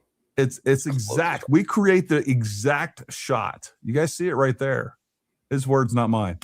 That these animals were butchered. So anybody who wants to say these are old drill bones, you can see brand new. All right, so we're going to do the pork shoulder followed by the cow femur, and then we're going to take a cow femur. We got another one, right? Yeah. And then, well, then we'll wrap a cow femur with a pork shoulder blade after that. Why not? All right. Hey, Gary. All right, so we're going to test some cow femur, some shoulder blade. What'd you say, Nate? These are really grainy photos. How do I even know that's a cow femur? Why didn't they go out there with like 18K Hollywood quality cameras if they were going to film that? I'm making fun of the people that don't believe in security cameras, by the way. But I don't even know if the person alleged to be shooting this that was on the ground is actually, I can't tell if that's the same person up there in that cherry picker. Yeah, how can I don't know who that is. That could be Tyler Robinson. Maybe they broke him out of jail. You know what I mean? How do we know? Again, so I'm going to need more evidence. 141 yards, 9-degree slope. As close as it gets. I barely saw. I don't even know if that was actual recoil up there in that screen. Like I didn't even see a muzzle flash. They could have just had something that exploded already attached to this. They could have had a road mic in the marrow and then detonated it. I'm just kidding. You're not wrong. Now I'm doing the ad hominem thing. I need to stop. I thought we were shooting the other one first. Oh, there we go. I guess we did. Oh, we're just shooting. This okay, is guys. So here is our cow femur, and again, this was literally. What'd you say? I'll wait. I'll wait when they get over there too. Just butchered today, brand new, about, I don't even know, 7, 8, 9 inches in circumference. And as you can see, let's see, what do we got? Let's take a look at this. Half of it's still missing. It shattered the entire cow femur in half. We don't even know where the rest of it is at the moment. I mean, There's pieces here. there is. Yeah, you're right. We got So, as you can see, it just exploded it. And again, here, well, we obviously know it There you go. Stop. went through and through. Pause it. And, oh, yeah, here we go. So here's our, well, that's our exit wound for sure. exit wound. Yeah. Here's our entrance wound here. Gary, pause it right there. And this is the frozen. Look at that cardboard target in the back. Mm-hmm. Right. So, yeah, the bullet's going to go, it went through, obviously. But look at all those holes. And do you think those were made with meat, or do you think they were made with bullet fragments? And look at that sideways rip in that thing. I mean, it is nasty. So I bet that bullet, and I don't think it's inconveniently, like they just happened to not set up like a bullet trap or something to kind of catch the projectile that was a little soft, maybe some clay block behind it. Yep. So we can't see what these things did to the bullet, but I bet those bullets are in multiple pieces and torn or ripped apart, right? 100%. Which is kind of what we saw in Charlie. Yeah. And what we haven't seen so far is, again, even with this, it doesn't replicate it, but, well, you know what? I want to see what they unwrap here. Exit wound. Yeah. Here's our entrance wound here. And this is the frozen pork shoulder. You guys can see this is beefy. And as you can see, it just absolutely obliterated Frozen pork shoulder. this pork shoulder straight through the bone, right through the backstop. All right, guys, hope everybody's enjoying this video so far. So this entire animal's, that was the lower base neck shot. As you can see, this ripped the hole is. So here, guys, that was the lower base neck shot. As you can see, this ripped this entire animal's neck basically in half. That was our mid neck shot, blew through, just shattered everything inside. Looks like about all the way in here, 4 inches to 4 inches, completely ripped this entire neck apart. So, well, and this neck is, again, probably 2 to 3 times as big, wide, strong as Charlie's neck. There you go. All right, now we're going to send one at the mid back to basically the biggest part of the. I would have liked to have seen what that looked like. I don't even know what that shot looked like or how that hog was set up. And I think that's what he was basically saying, is that they're not going to show it. Matter of fact, I know that's what he's saying because. No. I think they do. Well, they don't actually show I think they black it out because they're blacking out the animal's face, but I think they do show it. Yep, there it is. Blew right through there. Look how big that hole is. So here, guys, that was the lower base neck shot. As you can see, this ripped this entire animal's neck basically in half. That was our mid neck shot, blew through. So the hog was already butchered. So Yes. where do you have this split up the middle? That's what I don't know. If he's shooting just through the split, you're missing a bunch of. It looks like he shot through the backside, according to just what that looks like. You guys tell me if I'm wrong. That's what it looks like. It looks like he's pointing at the exit wound. Yeah. But that exit wound, it's already been hollowed out. You know what I mean? The entire hog has already been hollowed out. Yeah, We don't no know tissue in front of it. if he would have shot it like this, or really it would have been better off if we shot it from the front. That would have simulated it better without it had already been butchered and without the linear slit up the middle of it. Because we don't know if that round would have stayed within that animal. That's basically what I'm saying. Yeah. So here, guys, that was the lower base neck shot. As you can see, this ripped this entire animal's neck basically in half. That was our mid neck shot, blew through, just shattered everything inside. Looks like about all the way in here, 4 inches to 4 inches, completely ripped this entire neck apart. So, well, and this neck is strong as Charlie's neck. There you go. All right, now we're going to send one at the mid back to basically the biggest part of the animal and see what happens.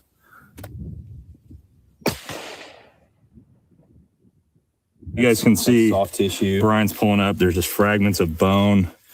Yeah, It just fragment of bone buried inside of the cavity right there. No round. It just ripped this entire animal in half straight through the spine. And again, this was fresh as of hours ago. This is basically, the closest thing you're gonna get to a live animal that you have. And this is insane. I didn't expect this. For this to rip this animal in half like this. What that indicates is that we have unbelievable fragmentation immediately. And Yes. again, I would have liked to see this with a non-butchered animal, or if the areas that you're going to shoot, don't leave open. Right. But again, it is what it is. Our bullet lost a little bit of weight. Is that Tiny. a small, tiny little piece of the jacket? Yep. That's barely the size of a head of a So this is great to look at. Let's see if I can pull this up. So guys, as you say, Charlie supposedly had the round plus 7 fragments. And it just shows you how small those fragments become Can very be. quickly. Yeah. All we got was that tiny little sliver of jacket. All the rest of it went through the not pre-made jacket. hole. Everything else went through the pre-made hole you already had there. Crazy, dude. Look at that. It just wasn't attached. just ripped this animal in half. That wasn't even attached. Wow. Okay. So next we're going to try pork shoulder with a cow femur. Or should we do vertebrae? Cow vertebrae, neck vertebrae, wrapped in frozen pork shoulder. Maybe something will stop this round, right? You better use a lot of Gorilla Tape too to give thick skin. All right, guys. So this is like the most obnoxious test ever, or actually kind of maybe it is 3 inches thick in bone, attached to also a pork shoulder blade with so plus wrapped in. This is what we're assuming is going to do it. We might have to.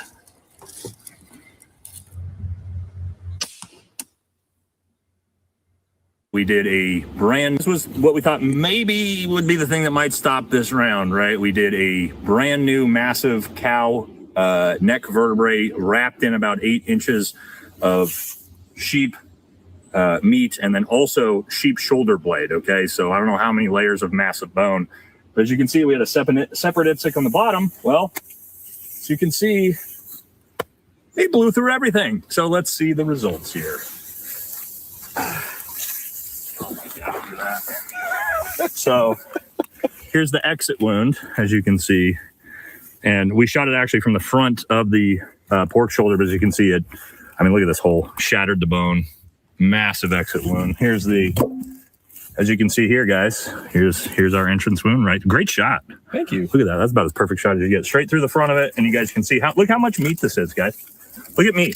Look at my torso here. This is all bone. Massive animal bone, brand new, not brittle. Butchered today. Straight through everything. Massive explosive. I mean, look at this. Look at that, guys. Straight through. Exploded everything.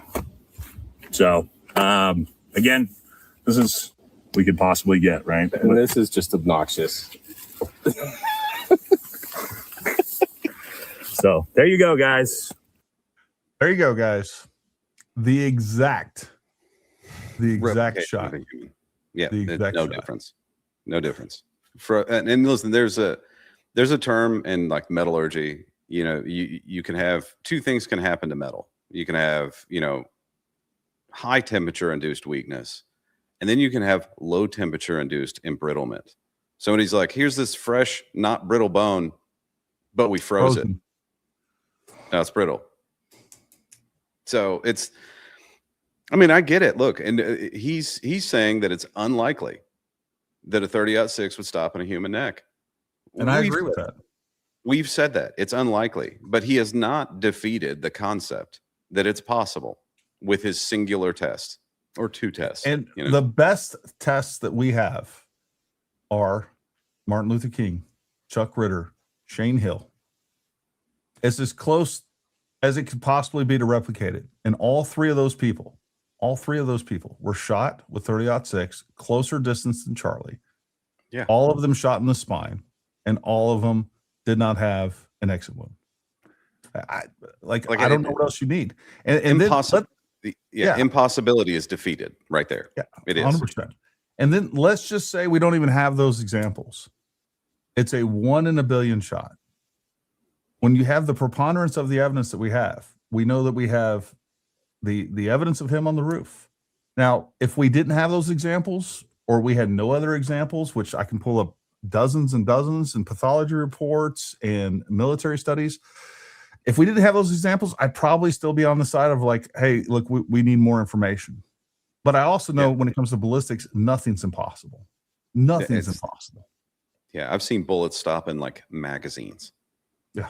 You know what I mean? Like I've seen like magazine stop rifle rounds. It's wild. But yeah, I mean, I think that's a ridiculous test. Nothing was debunked by that, except to say that the 30-06 is an energetic round, and it is, right? But there's zero science happened in that video. Yeah.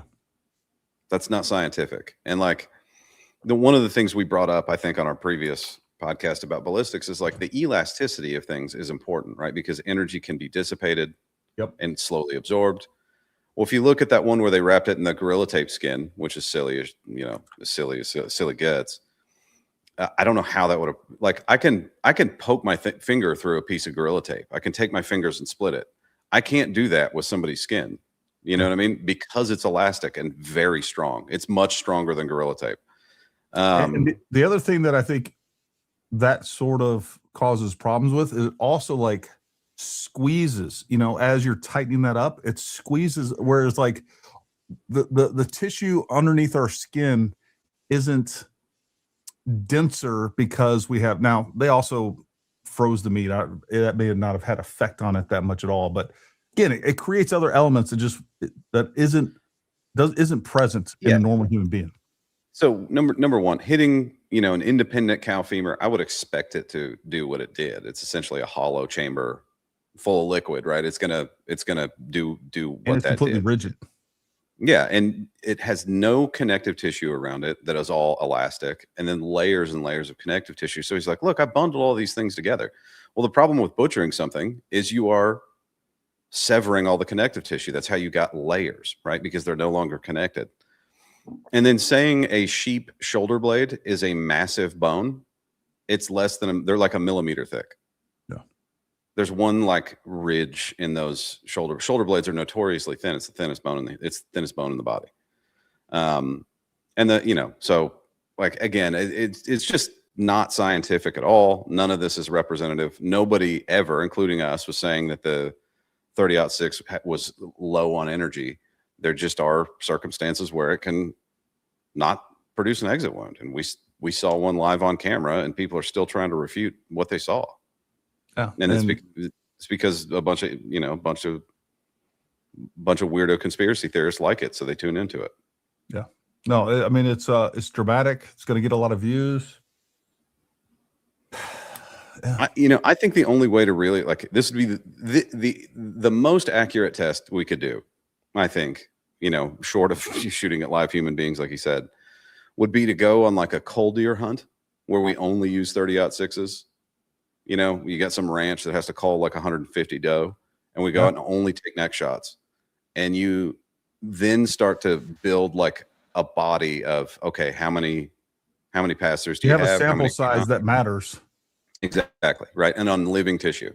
Yeah. And, you know, most doe are not as sturdily built at the neck as like a grown man. Yeah. They're not, you know what I mean? They're kind of dainty animals meant to be light, and they'll stop them sometimes. So, and the other problem with that is you're also most of the time going to be shooting it from the side, and the vertebrae is not meant to dissipate energy, you know, from a horizontal path. Like that is a energy absorber that's vertical. Yeah. As a matter of fact, what happens when you mess up your back is you get kinked off to one side, and then you put pressure on there because you weren't aligned properly. And the next thing you know, you're slipping discs left and right, front and back, and everything else. Yeah. And I think the misconception is that, like, if you say Charlie's neck stopped the bullet, that they think it just like ran into the vertebrae and just did like a cartoon stop and didn't do any damage. Yeah. We're not saying that that's what happened. Like the energy required to shatter Charlie Kirk's spine, which is what I'm pretty sure happened, that energy came from somewhere, and it came out of the velocity of the bullet, right? The bullet's velocity was transferred for that energy, that goes into that vertebrae. And then the fragments of that bullet are captured in the tissue that's surrounding the spinal column. It's not that hard to conceptualize, but I don't know why people are fixated on, like, they think it literally just hit a brick wall and just motivated reasoning. Reasoning. Don't forget, our communist Democrats count on this. It's easier to convince someone to believe a lie than to convince them they've been lied to. You're absolutely right. Patriot Lady Hillbilly Ballistics. I wish I could give the guy who made that comment $2. Hate to be gross, but it looks like a dong hanging there. Is he gonna shoot a dinosaur? I think that was a T-Rex dong. Any guesses if they carved into the round? Yeah, I don't know. I mean, exactly that. Valhall said he teaches the cops in his area and no one is better at it. Yeah. Sample size of 1, maybe. Gifted 10 Paramount Tactical members. Thank you, Stephen. We always appreciate you, buddy. Gary, you are awesome. F all these wannabe ballistic experts. I've been hunting with 30-06 for 30 years, and these Fs are so stupid. AF. I don't know what that stands for. AF.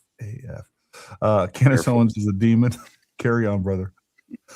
Clearly, you're a hunter that's paid by the Jews. That's the only thing that could explain this comment. 1776, Redbeard. Hope those shekels are worth it, sir. As someone with a master's degree, I can say with confidence and the utmost of professionalism that their scientific process is absolute shit. What a joke. Yeah. Like, this is the reason the scientific method was created. Like, this is literally the reason it exists right here. It's a gutted pig. I guess we should assume Charlie was an alien with no internal organs or fluid. There's a conspiracy for you. Charlie was an alien. Was Charlie's body frozen? We don't have proof that it wasn't. It also wasn't stabilized. It hit and moved immediately. Charlie was a whole 220-pound human being sitting in place. Yeah, I mean, there's just it's very funny.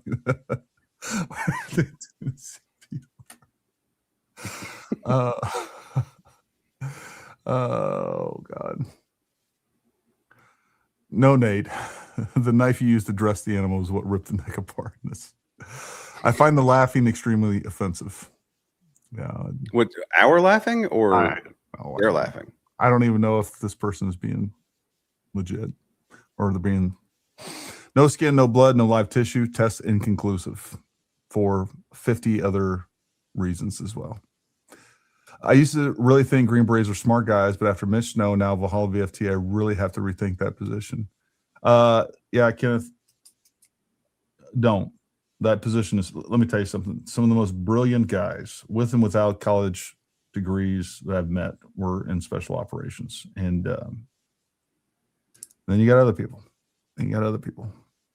Mitch Snow, by far, the worst representation of our regiment I've ever seen. I've never seen a bigger dirtbag. He's desecrating a dead animal. Creepy. He debunked one thing, the months of bot comments screaming 30 cal would have taken his head clean off. Yeah, correct. Well, that is true. What a great point, PM 9650.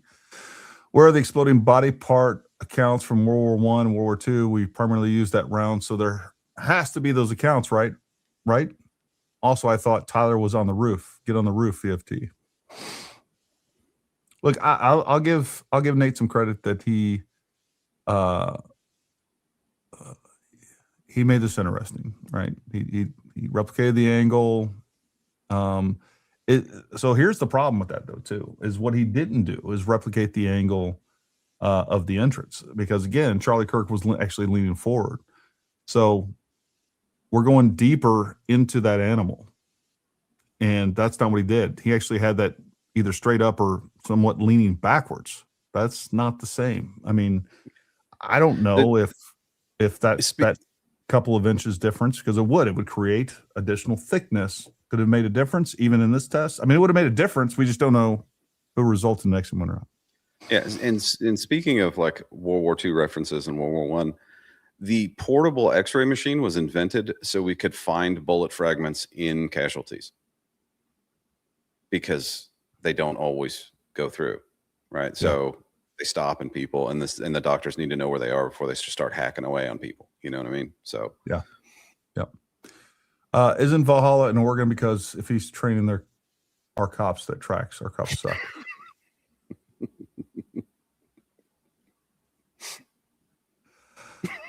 Janet 6474. They're laughing. A wonderful man was being murdered. I hear what you're saying, Janet. And look, I think most people separate what actually happened from that. And look, the reality. I'll just tell you right now. If I'm horribly murdered, and people are all in this controversy, I want everybody to laugh and have a good time. And I think that's what Charlie would have wanted anyhow. I don't want my legacy to be hijacked and used for something nefarious, which is what's being done. And I don't find that funny at all. And I had that conversation with somebody on the space the other night. They're like, Gary, why don't you just get on here and, joke around with these guys and this, that, the other, I think you'd reach more of them. I was like, look, first of all, I'm just not interested in reaching a certain percentage of these people. Secondly, I don't find this funny. I don't find any of this funny because they are attempting to, number one, accuse people of murder that they have no justification for, they have no evidence for. They're ruining lives. It's serious business what the conspiracy folks are doing. And they just think it's a joke. They think it's entertainment, and it's not funny. And so I'm not interested in bridging those gaps. Now, I will present information and I will treat you with respect if I'm talking to you. But at the same time, like, this is serious business. And if you want to come over to our side, we welcome you.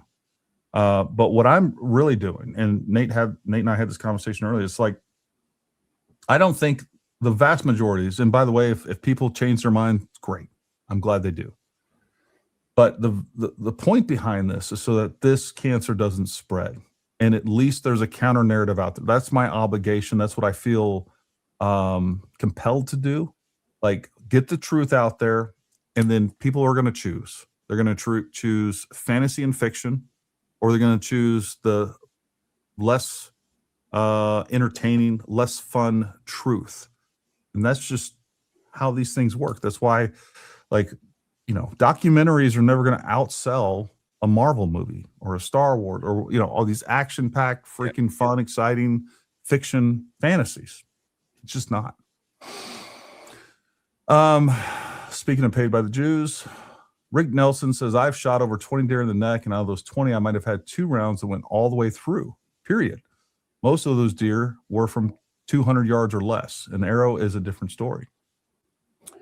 Yeah. Hope those BB bucks were worth it, Rick. Hope they're worth it. Yeah, and Remington even says isn't made to go straight through. They make only one full metal jacket that would go straight through. And look, even full metal jacket doesn't always penetrate the way that you think it would. Sometimes they tumble and stop. Yeah. They go sideways. And thankful for your defense of the truth against evil manipulating influencers. I agree. Thank you. And more importantly, thank you guys for supporting us. Thank you guys for showing up. Thank you guys for sharing our content. And thank you guys for being a voice of truth too, because again, this podcast, everything we do here is a call to action. Like, Gary and Nate can't do it on their own. We need you to go out there. We're going to provide you with the information that you need, the best of our ability. And then you guys got to go out there and you got to fight the fight. That's what this is about. I will take all the slings and arrows I possibly can, and so will Nate, to stand up for the truth, but we need more people out there. We're not going to win it on our own. There are duds in every profession.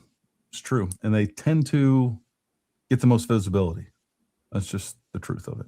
That's how that usually works. Just like, it's usually a dirtbag cop that's caught doing dirtbag things, and then it makes the whole profession look bad. Yeah. When 99+% are great American people that, uphold and defend the Constitution and defend people's constitutional rights. And there's some that just are empowered by the authority given to them by the people, and they abuse it, and they abuse people, and they think they're above the law. That's what happens.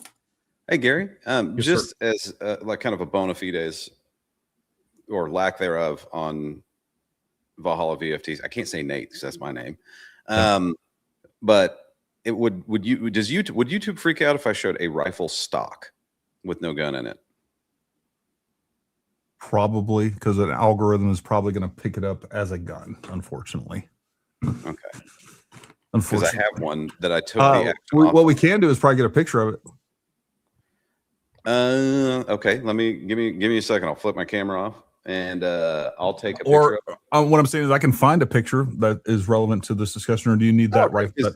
Yeah, just because what I did is I took the, I just grabbed a bolt gun that I had, pulled the action screws out, took the rifled action off in about 30 seconds right before the podcast started. And I was just going to show that to show that it's like 2 screws, some bottom metal, and then you just slap it together and as fast as you can torque it up, which is another thing that might, if Tyler did assemble the rifle in action, to the stock on the roof or wherever he did it, that could address some accuracy issues, because how you torque those up can make a difference. Absolutely can. I got a better one for you. We got which, if you guys haven't seen, let me show my screen real quick as I'm looking for the correct one. Matt Kester, who I've had on the show before, he's done several of these debunking videos. One of you figured out how Charlie Kirk assassin got the weapon into UVU. We might look at that one in just a second. Gun in Pants, we'll look at that one. We Are Not the Same. That's a good one. But he shows this is actually pretty funny, this one right here. It is. But he actually does a disassembly, reassembly. This one might be it. Let me play this. Then the barrel and the receiver that Yep, here we go. Here we go. A whole video on it. and anyone out there who was mourning his loss, possible. Immediately the stock assembly comes off. That is going to measure just under 30 inches. And there may be some variables in the gun that was used. There are different stock lengths out there. There's different lengths of pull, different forend lengths. The one he used looked like it was pretty much standard. It didn't look like he cut anything off, any kind of clue on in the photo, moved it, and it's out. It is the most important, the barrel and the receiver assembly. The overall barrel length on this is going from the chamber forward, and the overall length of this component is just about 31 and a half inches. Allegedly found support to remove that scope because inches we've just taken. It's going to be the difference in this transport configuration. Rifle down by 14 inches. Which is correct. There's no reason to remove the scope. You wouldn't remove the scope. You would have potential. It may not even matter at 130 yards. I mean, I've taken scopes off, put them right back on, and they're still within 1 MOA or 1 inch at 100 yards. An older rifle like that, you're probably going to have a accuracy shift if you remove a scope and put it back on. But there was no reason to remove the scope.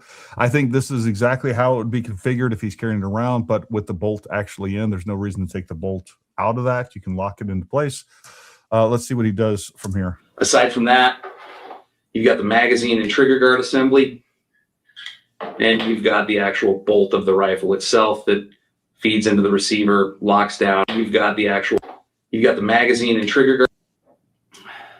And that's going to be we tried his best not to remove that scope. If he could have removed the screwdriver, or 31 chamber for the overall barrel length on this is point here. I've seen him do it. I don't know if it's this video. I think it is, where he reassembles it and shows exactly how long it takes him. Yeah, and Gary, the main thing of pointing this out is not to give everybody in your audience a class on how to disassemble and reassemble a rifle. Sure. It's to point out that Nate from Valhalla VFT didn't know you could do that. You could even change out the, right.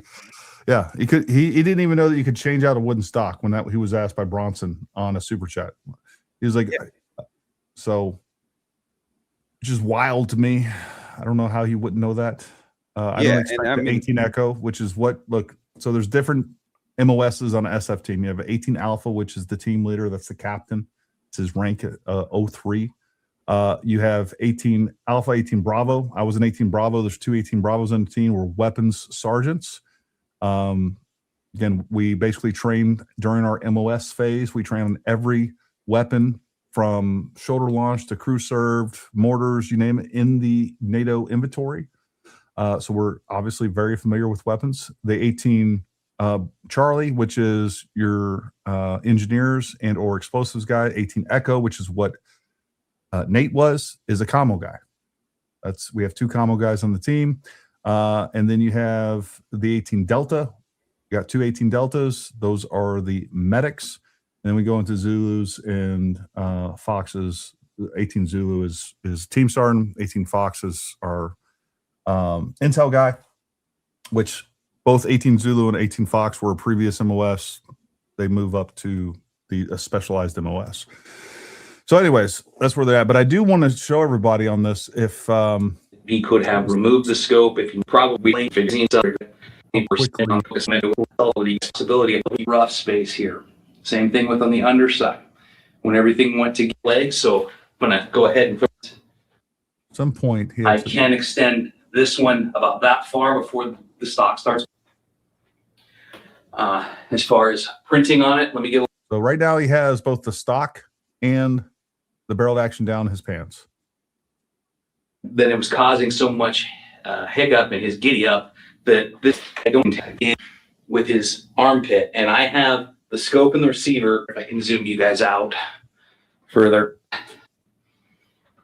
which would go to the fact that we saw him moving with no hip movement, but he was still able to move his knee. I can still bend my knee. And the walk was very slow and deliberate with no arm movement. And he does a better job of this with his son because somebody gave him some other ideas on this. We may play that, may not. What I want to show is how fast he puts this together. He disassembles it and reassembles it. And I don't know which video it was. Let me go to his channel. Go to videos. Let's see.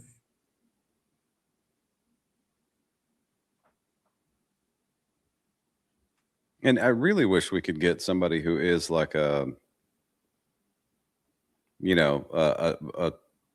terminal ballistics forensics guy, like an actual courtroom, somebody who would testify to. Well, I played.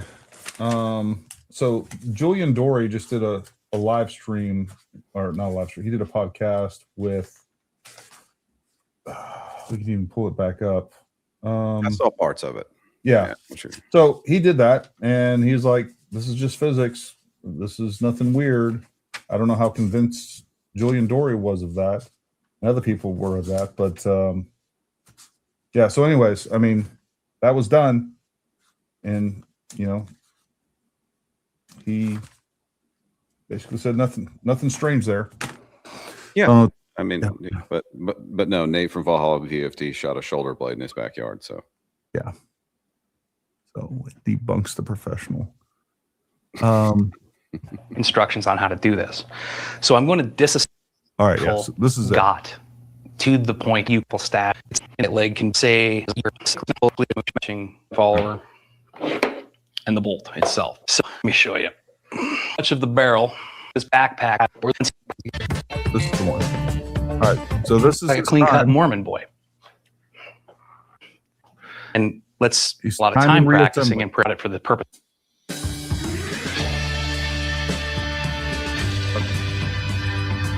Audio on that.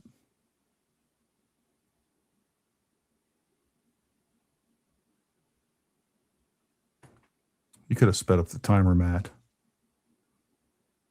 Oh, yeah.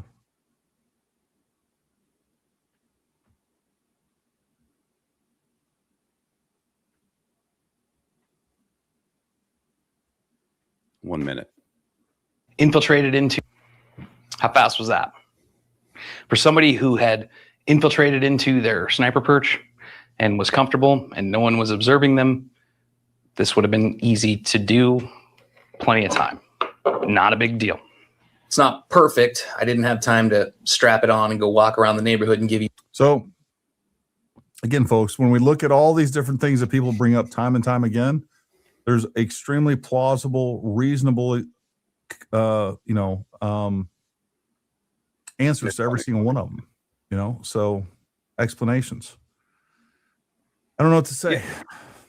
Yeah. And look, again, the argument is that the state's narrative is impossible.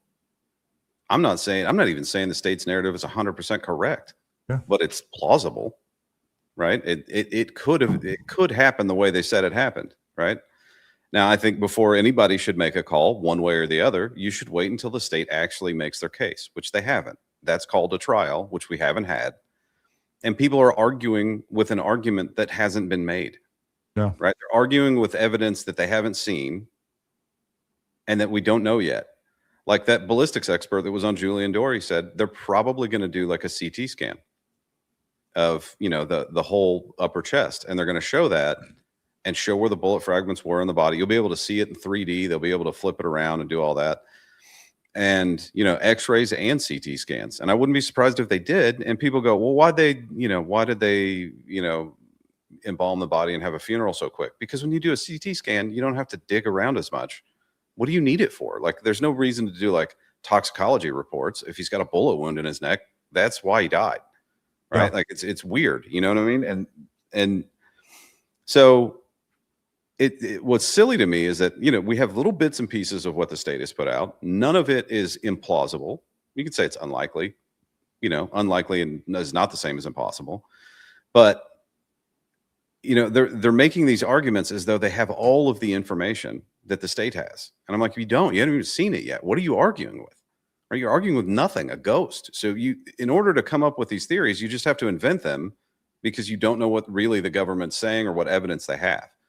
So like if that comes out and they do a CT scan and they make that public and it shows the vertebrae and where all the bullet fragments are and all the lead snow in his torso, like is Nate from Valhalla VFT just going to be like, oh, the Jews put that they made a fake CT scan? You know what I mean? Like, what is he going to say?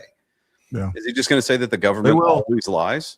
Unfortunately, that the law enforcement officers that he trains are also just completely full of shit all the time? Because that's what he's saying.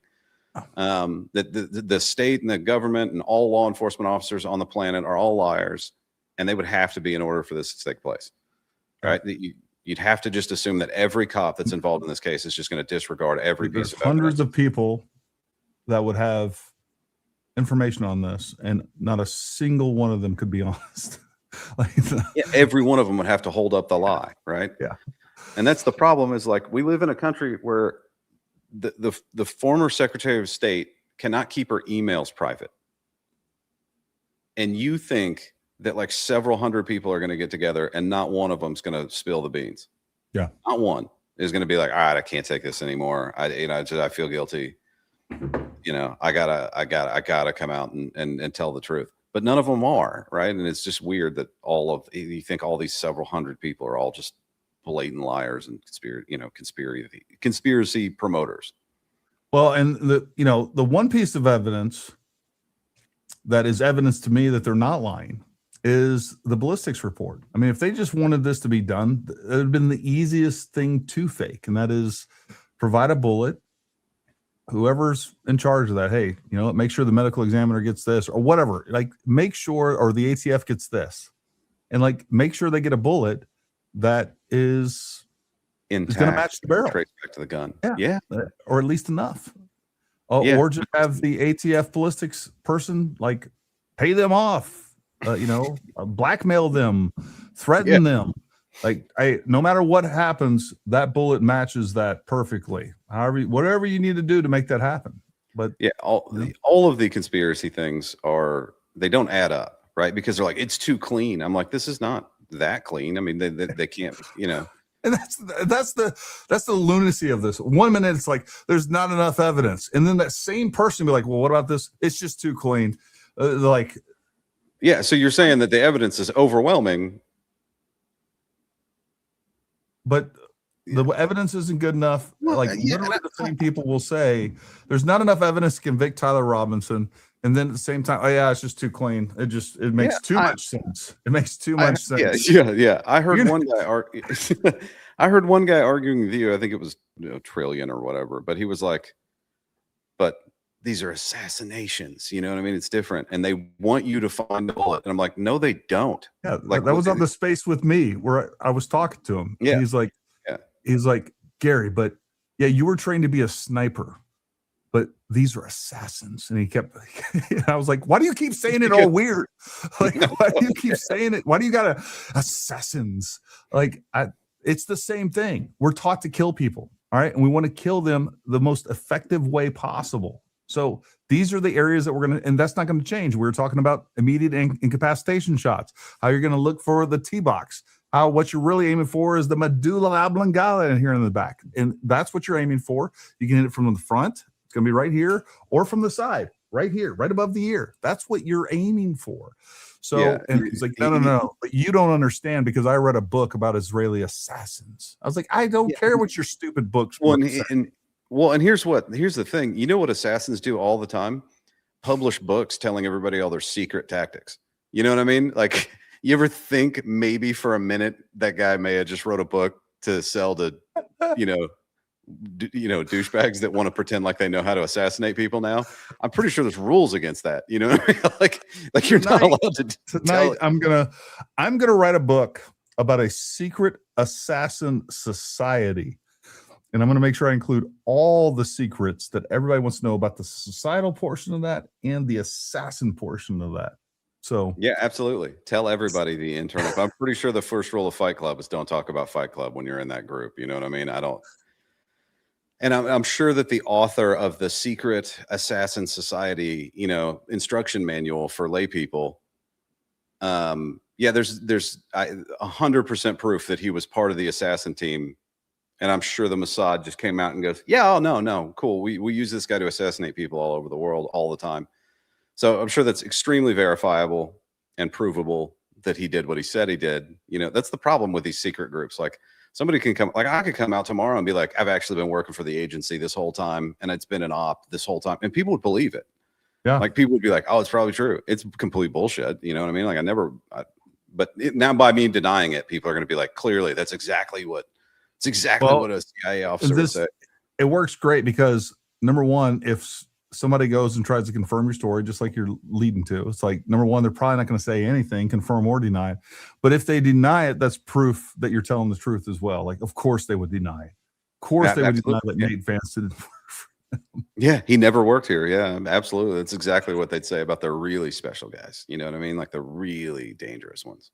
They probably didn't even know about you. They probably didn't even know you worked there. That's how secret it was. Like, even the CIA director didn't even know I was working there. You know what I mean? Like, I was on some, oh shit, hang on. I got to switch my camera battery because I'm not fancy. I just don't know how these people like Trillion say these things with such lack of self-awareness. They don't realize how ridiculous they sound. And this is the problem when you talk to these people. Like, I try to remain respectful, but it's like, the whole time I'm like, my God, you were just so retarded.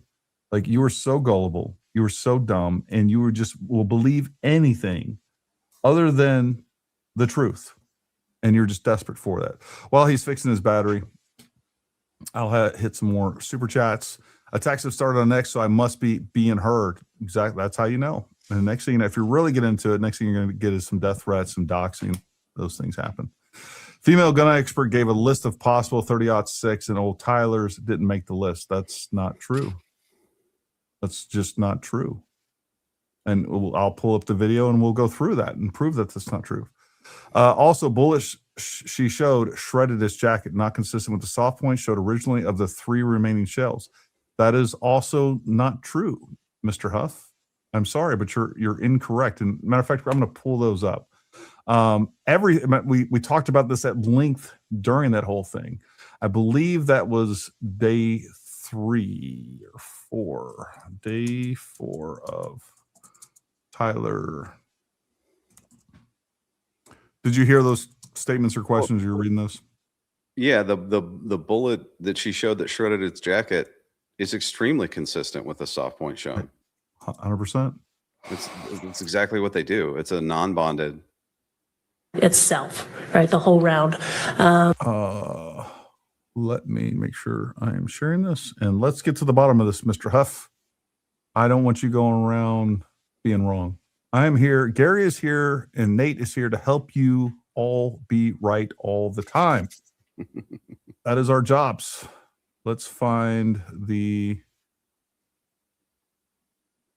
ATF. Here we go. Here we go. This is initial documentation and evaluation report, and then yes, supplement to the conclusions that I make. Let's get through all that. Get through the list that she talks about. I want to see the bullets. So this is the striations. She's attempting tooling matching. It's a little bit further. Maybe it was way before. All right. Maybe it was way before.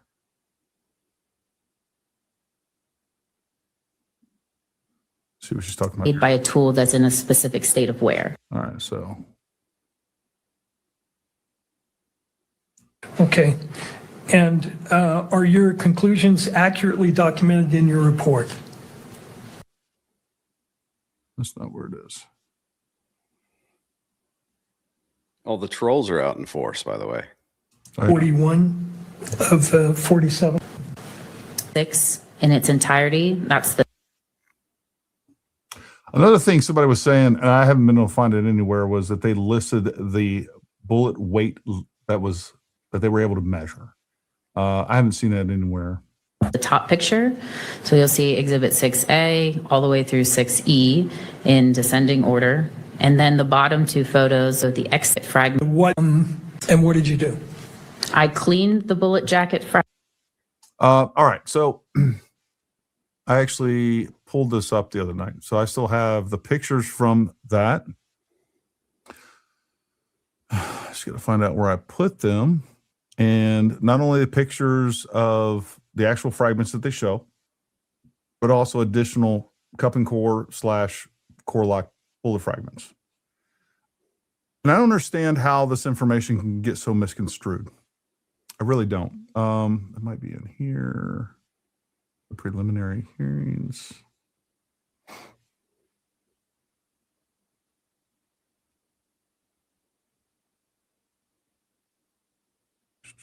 Charlie Kirk Ballistics. Here we go.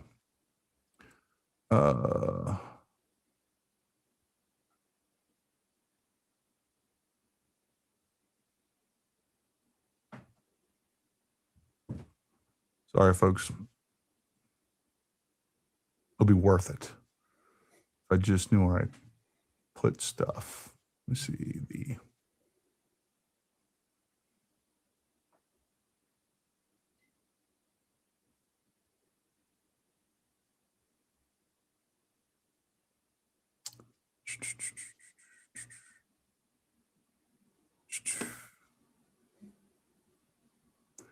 Well, I had those pictures at one point. Let me just take one other spot quick. I just kept them in downloads. Gary, if you're talking about the bullet fragments, I have them downstate out on stage. Okay. Perfect. Let's just pull those up. There was also another picture of them as well. And then I had other pictures of examples, which I can find. So this is the bullet fragments. Now let me find core lock bullets already fired. I had some of those.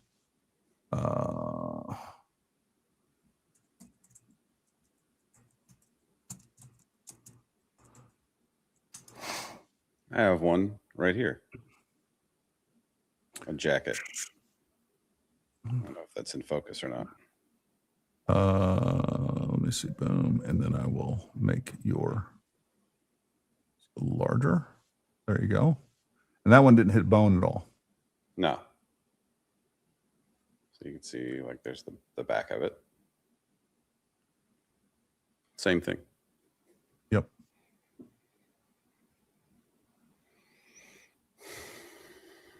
Exactly. Again, I had some great pictures, but Anyway, so we have those right there. And then let me get to, I'm going to pull those down, but that's exactly what we'd expect to see. And then let me show this, see if we can get to where she's talking about the different, here's another, this is the other one.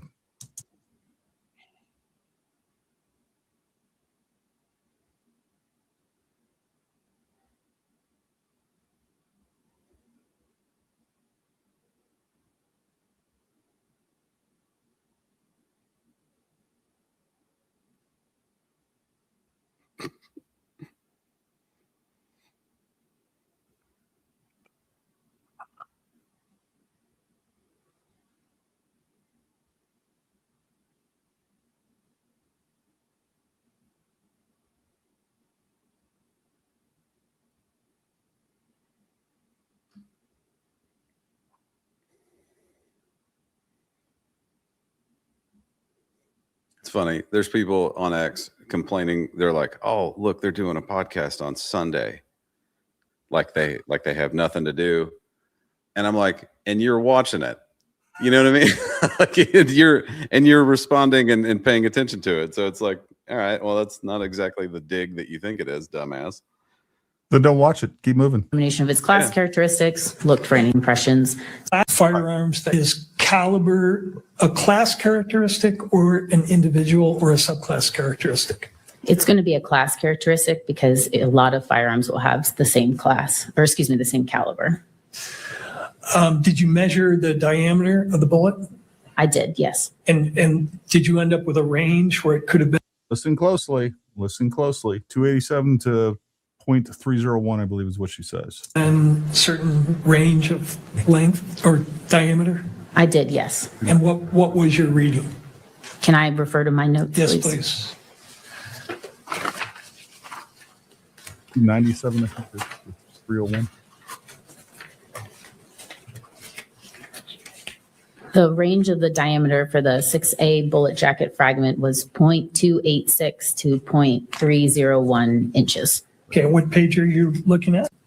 The measurement of the land width, correct? The land impression width, yes. And these are all general characteristics or class characteristics, right? Correct. Okay. Now, once you had that this, and also that it was, you said, what's called the rifling was to the right, correct? The direction of twist, yes. Yeah, the lingo is 6 to the right, meaning 6 right. Now, I got into this discussion with somebody in the comments the other day. They're saying it was a 1 in 6. She said it was a 1 in 6 twist. That's not what it is, folks. It's six lands. Yeah, 6 grooves. 6 grooves that are moving to the right. That's all it is. Right now, I haven't heard anything that would indicate, maybe it's on the paper, but the actual twist rate. But I don't think they actually cover that. Yes. Yeah. And that's a class characteristic.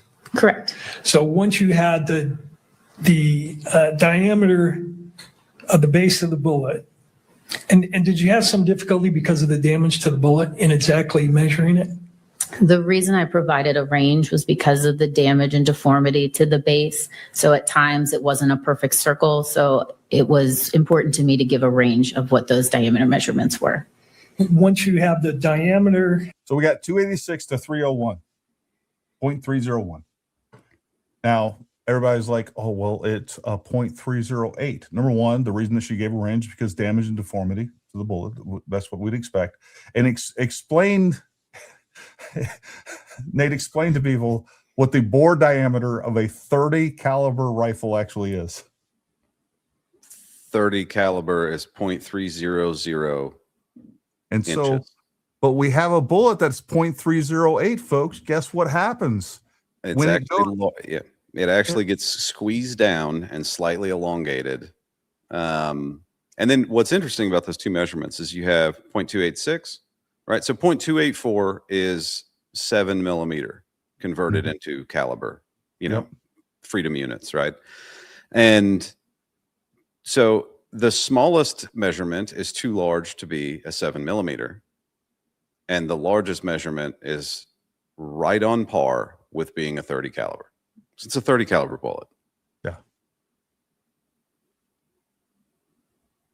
put this back up here. Let me remove this. Boom. All right. And now let's talk about the different rifles it could possibly also, folks, this doesn't exclude his. Understand when we're getting ready to talk about this. These are also other possible matches. They have already established that it matches his rifle. That's established. These are other possibilities as well. And the plug those you got to determine in terms of just based on the class characteristics, what weapons could have fired the 6A bullet. There were several different 30 caliber class firearms that could have fired the bullet. And they're listed here, correct? Correct. Could you tell us what the initials PI and RI and PR mean in the far right? I want everybody to look here on the left, especially you, Mr. Hub, or whatever your name was. 30-06 Springfield U.S. military weapons. 30-06 Springfield Winchester. 30-06 Springfield Winchester. 30-30. But right here, this is the other ones, the other types of rifles that it could be associated with. That's where we're at. It's within this range. It is not conclusively determined. It's inconclusive, right? So it's inconclusive, but she also states that it's not exclusive. So 30-06 Springfield, that's the rifle that this is, and it could have shot it. So I'm sorry, but again, I don't know why this bad information just goes around the internet, and it does all over the place. So this is an incorrect BHUF. Female gun expert gave a list of possible 30-06 guns, and old Tyler's didn't make the list. Also, bullet she showed shredded its jacket, not consistent with the soft points showed originally of the 3 remaining shells. That is incorrect. Well, one thing too, I think you need to state is that is not a comprehensive list. Yes, and she says that by the way. Yeah, so it's just a few examples. Yep. And his rifle is on there because it's anything chambered. Anything chambered in 30-06 Springfield is on the list. Yeah. Trouble find a hole in deer with both 7mm Magnum 30-06 200 yards. Couldn't agree more. Pamela Miles, let's get this idiot out of the super chats. Clearly paid Papa Granite. Gary, keep up the defense of truth. We appreciate you, Pamela. He's probably just wrong. All right, he's just wrong. I'm gonna live stream this space tonight. Speaking of which, Jen, can you throw together just a quick thumbnail that we could just throw up there? And I mean, why not? Why not? You're making more work for Jen. Poor lady. Not a problem. Also, did you want me to send a guest link to Justin in the chat? Justin, who in the chat? Continue Freedom. Sure, absolutely. Okay. He's always worthy of a guest link. You get a guest link. You get a guest link. Send Sean. Sean, I love your stuff on. We got to. Number one, we need to have you on the show, and number two, we need to collaborate more online as well on X. The agency is struggling with recruitment when they have to hire the secret society of the furry assassins, or that's just what we want you to think. Exactly. Do you guys talk about Candace post from a guy, she says, the Navy SEAL that I think posted today or yesterday? Sorry, I missed some of the stream. Yeah, no problem. We did. So what she's talking about is Rob O'Neill. That interview he did like 4 months ago. It was like February. I'd have to look it up. I think they're just now recycling it, which is what the conspiracy folks love to do. And I said, look, I appreciate and respect all the things that Rob O'Neill has done for his country. Whether or not he killed Osama bin Laden at this point really doesn't even matter. I don't even want to get into that controversy. I can neither confirm or deny it myself. I'm not going to call him a liar like other people have. So he's probably telling the truth. I'll give that to him. I'll at least give him the benefit of the doubt. But what I said was, I just don't think he is familiar with the facts. And I think I would love a private discussion, he and I, to go through the facts and see if he stays where. And by the way, if he has additional facts to show me, I would be open to those as well. And if I come to a different conclusion based on that information, be happy to. But I think that if he had the body of evidence that I have and have gone through the materials like I have, I think he would come to the same conclusion. But I could be wrong. But I'd love to have that private chat with him so that it's not, going across text. And, whatever comes of it, he wants to change it or keep his opinion. he's welcome to do so. The problem is, and I think everybody is stuck on this. Problem is when you go on when you're especially a man and you're respected for your opinion, your professional opinion, once you go out and you make a statement like that, and it sure is hard to change it. It takes a big person to admit they were wrong, especially in something like that. If you're calling out Candy, if you calling out Candy didn't bother her, she wouldn't even know your name. It's clearly getting to her life and myself. Keep up the great work. I'm with you.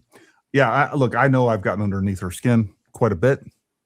I pride myself in it. She mentions me on just about every podcast.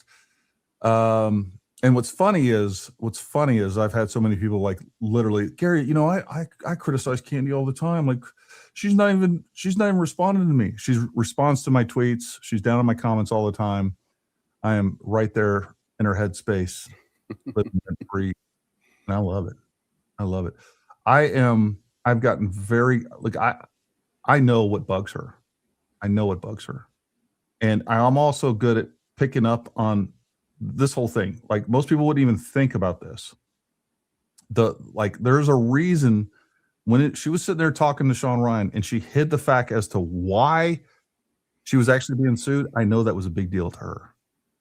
I knew it was a big deal. And I've been actually setting up that video for a while. I had everything together and she commented and I immediately sat down, taped it in like 5 minutes, put it together, sent it out, responded to her, and it was an all-night deal. And I knew I was over the target. I tried pointing out on X the measurements pulled off the jacket was of the radius on the heel of the bullet. The 3/0 section is 100% destroyed. No, it's a flat base. The base of the bullet is where they pulled it off, and that is going to be 308. But again, once it is fired through the barrel, the bore diameter is 0.300.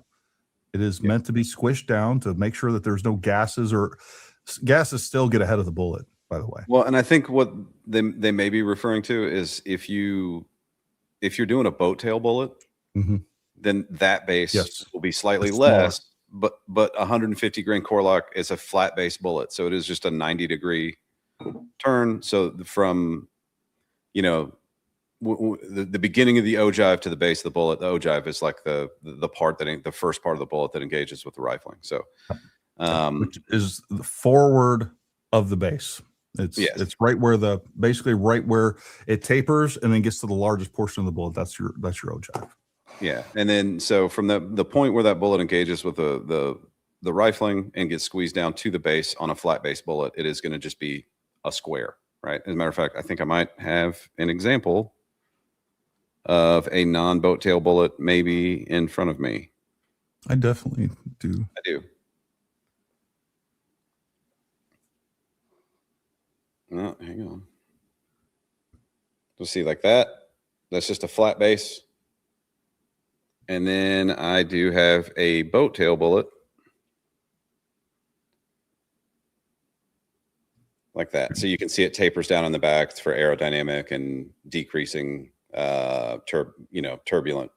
And increasing the ballistic coefficient. Correct. Yeah. So I don't know if that's what they meant by the 308 section was destroyed, because but I think so. Yeah, no, that was a good call. Gary doing streams on Sunday is an odd. Megan Kelly doing one is so funny they even said anything. Yeah, I don't even know I don't normally do streams on Sunday, but today I decided that we were going to. So just how this works. Shabbat Shalom. I relaxed yesterday. That was my Shabbat. It's part of my contract. Yeah, I mean, we should, as a good, Jewish practicing paid Jew. Absolutely. Practicing goy. I sat around all day. I did nothing. The lights were off. If I needed the light turned on, I had my goy children to go turn on the light for me. If the phone rang and I wanted to answer it, I had my goy children hold the phone to my ear. They can sin. I'm not going to. As a matter of fact, I even had them put the matzo balls in my mouth. Well, that sounds weird. I might have. Yeah, don't disavow. Just joking. Somebody edit that out. Yeah, just sat around and played dreidel all day. It was Shabbat. So dumb. Oh God, they just literally, these people just deserve ridicule. Yeah. All right. Well, you got anything else, Nate? I think we. I don't. I think, as far as that video that Valhalla VFT put out, there was zero science conducted in that video. Yeah. I don't want to say zero, right? Like it does demonstrate the, the energy from a 30-06. I mean, you can't, there's nothing wrong with that, but I just don't, I think the analogs, the targets are kind of ridiculous. It's not how it works. So it was anything but an exact replica of what took place. I don't know. He gets at least 2 demerits from me just for using the word exact in his title. Yeah. Shooting the dinosaur dong. That was a good comment, by the way. It does look like one. All right, folks. Well, listen, we appreciate you tuning in. Before this gets any worse, we need to leave a. You know what, Nate? Leave him with some good words of wisdom. I don't know. You're asking the wrong guy. You're asking the wrong guy. I don't know. Oh, listen, you're the wisest retard I know. I don't know how to take that, but smartest kid on the short bus, I guess. No, I just when to stop licking the windows. That's one thing I do sometimes. Every once in a while, I stop licking them. But look, if you're absolutism is a problem, right? And when you say something like you make absolute statements, that's impossible. That would have taken Charlie's head clean off. There's no other, you know what I mean? The world is nuanced, and there's reasons for that nuance. And seek out that nuance before you make absolute statements, because most of the time that you make them, not all, see how I'm avoiding an absolute statement, but most of the times you do that. Every single time you make a statement like that, that's absolute. No, not every single time, but most of the time you're going to end up looking like a fool, or you can end up looking like a fool. So even if you truly believe something, like if you go, look, I think there was a conspiracy. I don't think it was a 30-06. Fine, right? Like I believe Charlie got shot with something. It's plausible that it was a 30-06. But if you have a theory and you don't leave any room for being incorrect, then you don't have a theory. You have an agenda. Yeah. So, or when you've told us 50 different times with 50 different conspiracies, 100% this is what happened, and then a week later you're like, no, it wasn't a camera gun. It was an exploding mic. And I'm telling you, this is what happened. Yeah. And then you move to an exploding pendant. And then you move to whatever's next. That means nothing that you believed at the beginning had any of it evidentiary foundation whatsoever. And you didn't really believe it. And like you stated so eloquently, it was an agenda. It wasn't, I mean, that's the problem with this is like these people, there's no possibility in their mind. And some of them believe this, they're sincere, and some of them are obviously just grifters, and they want to continue pushing content. But that's the world we live in, folks. So you got to be smart, be skeptical of the government, but also be twice as skeptical of anybody on social media, because we've seen a lot of lies come through this, a lot of lies, and so far, really all the lies that I've seen have come from social media. All right. We didn't have camera guns. We didn't have exploding mics. We didn't have tunnels underneath. We didn't have French Foreign Legion. And one Israeli assassin he was probably the author of the assassin book. We didn't have a hit put out, a $1.5 million hit put out on Candace Owens. I don't know if you got the money back from that. Brian Harpole wasn't at Fort Huachuca. Erica Kirk wasn't at Fort Huachuca. There wasn't some meeting to finalize a brief of an operation, a clandestine operation to kill a U.S. citizen, aka Charlie Kirk, on U.S. soil. There wasn't a bunch of military people running around in maroon shirts. The bees. It wasn't a Freemason, cult sacrifice. It does not everything has to be a conspiracy. Yeah. Sometimes it's just a nut job. that got his grandpa's rifle and climbed a roof. Yep. Because he's messed up. You have 2 more super chats, Gary. Oh, okay. Thank you for letting me know. I think you know how therapeutic this was for me. I know you won't, but I'll ask anyway. How about you close by showing the audience what a real gun show looks like without TRT or juice? No homo. There you go. There you go. There you go. There you go. That should have been a more expensive super chat. I'm not going to lie. Do you think Tyler putting the etching on the bullets interfered with the way they shot? It definitely did. I just don't know if it was enough to matter. The problem is we don't know if he etched anything on the projectile itself. Nate and I talked about this at length the other night. It will definitely cause differences in muzzle velocity when you etch, especially as deep. I was shocked at how deeply they were etched, to be honest with you.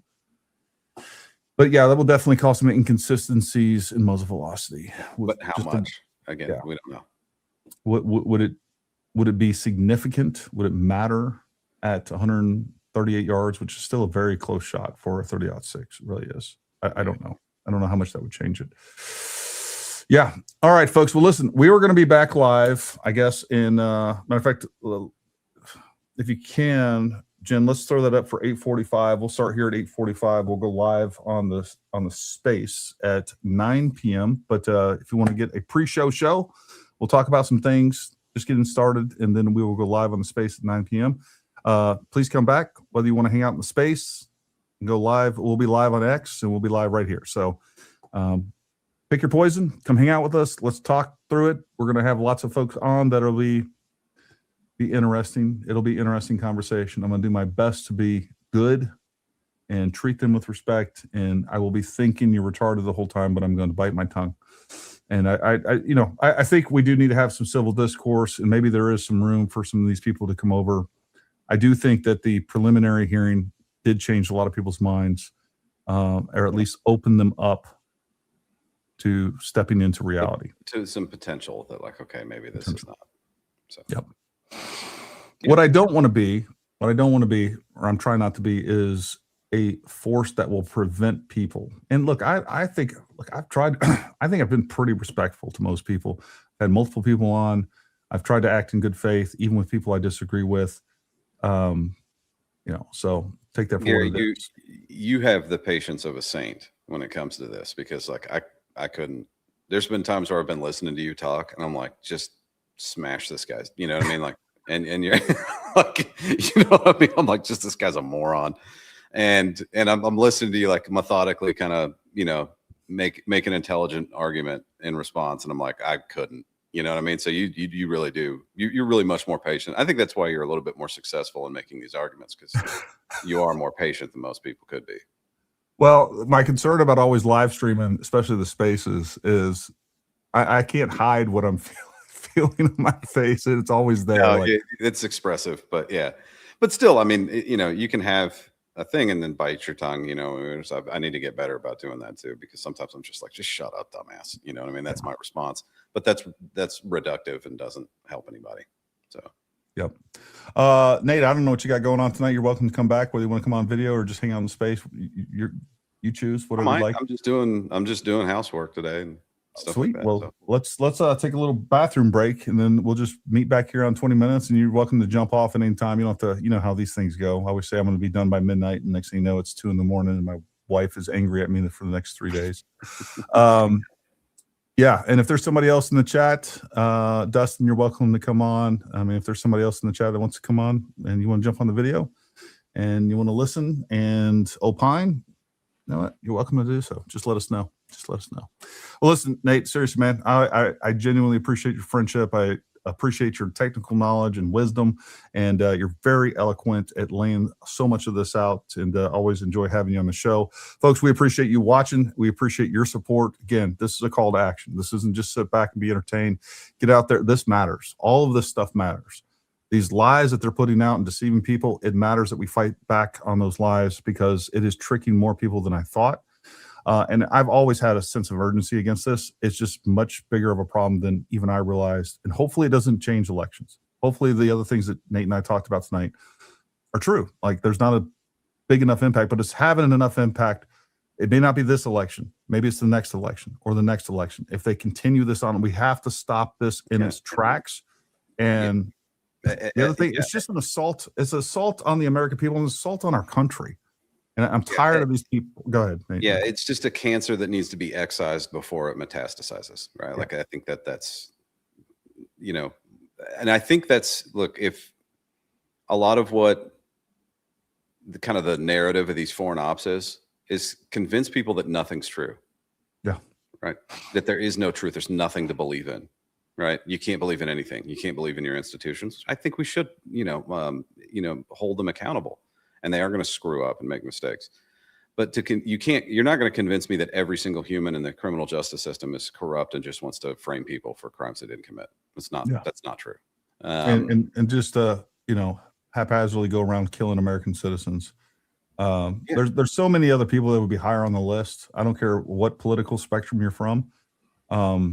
As far as the government goes, that would have, or other governments would have targeted a lot of other people that are higher on the list than Charlie. Like, it just doesn't, none of it makes sense. It really doesn't make any sense. And there's much easier ways to do about it that would have drawn far less attention. So, Nope.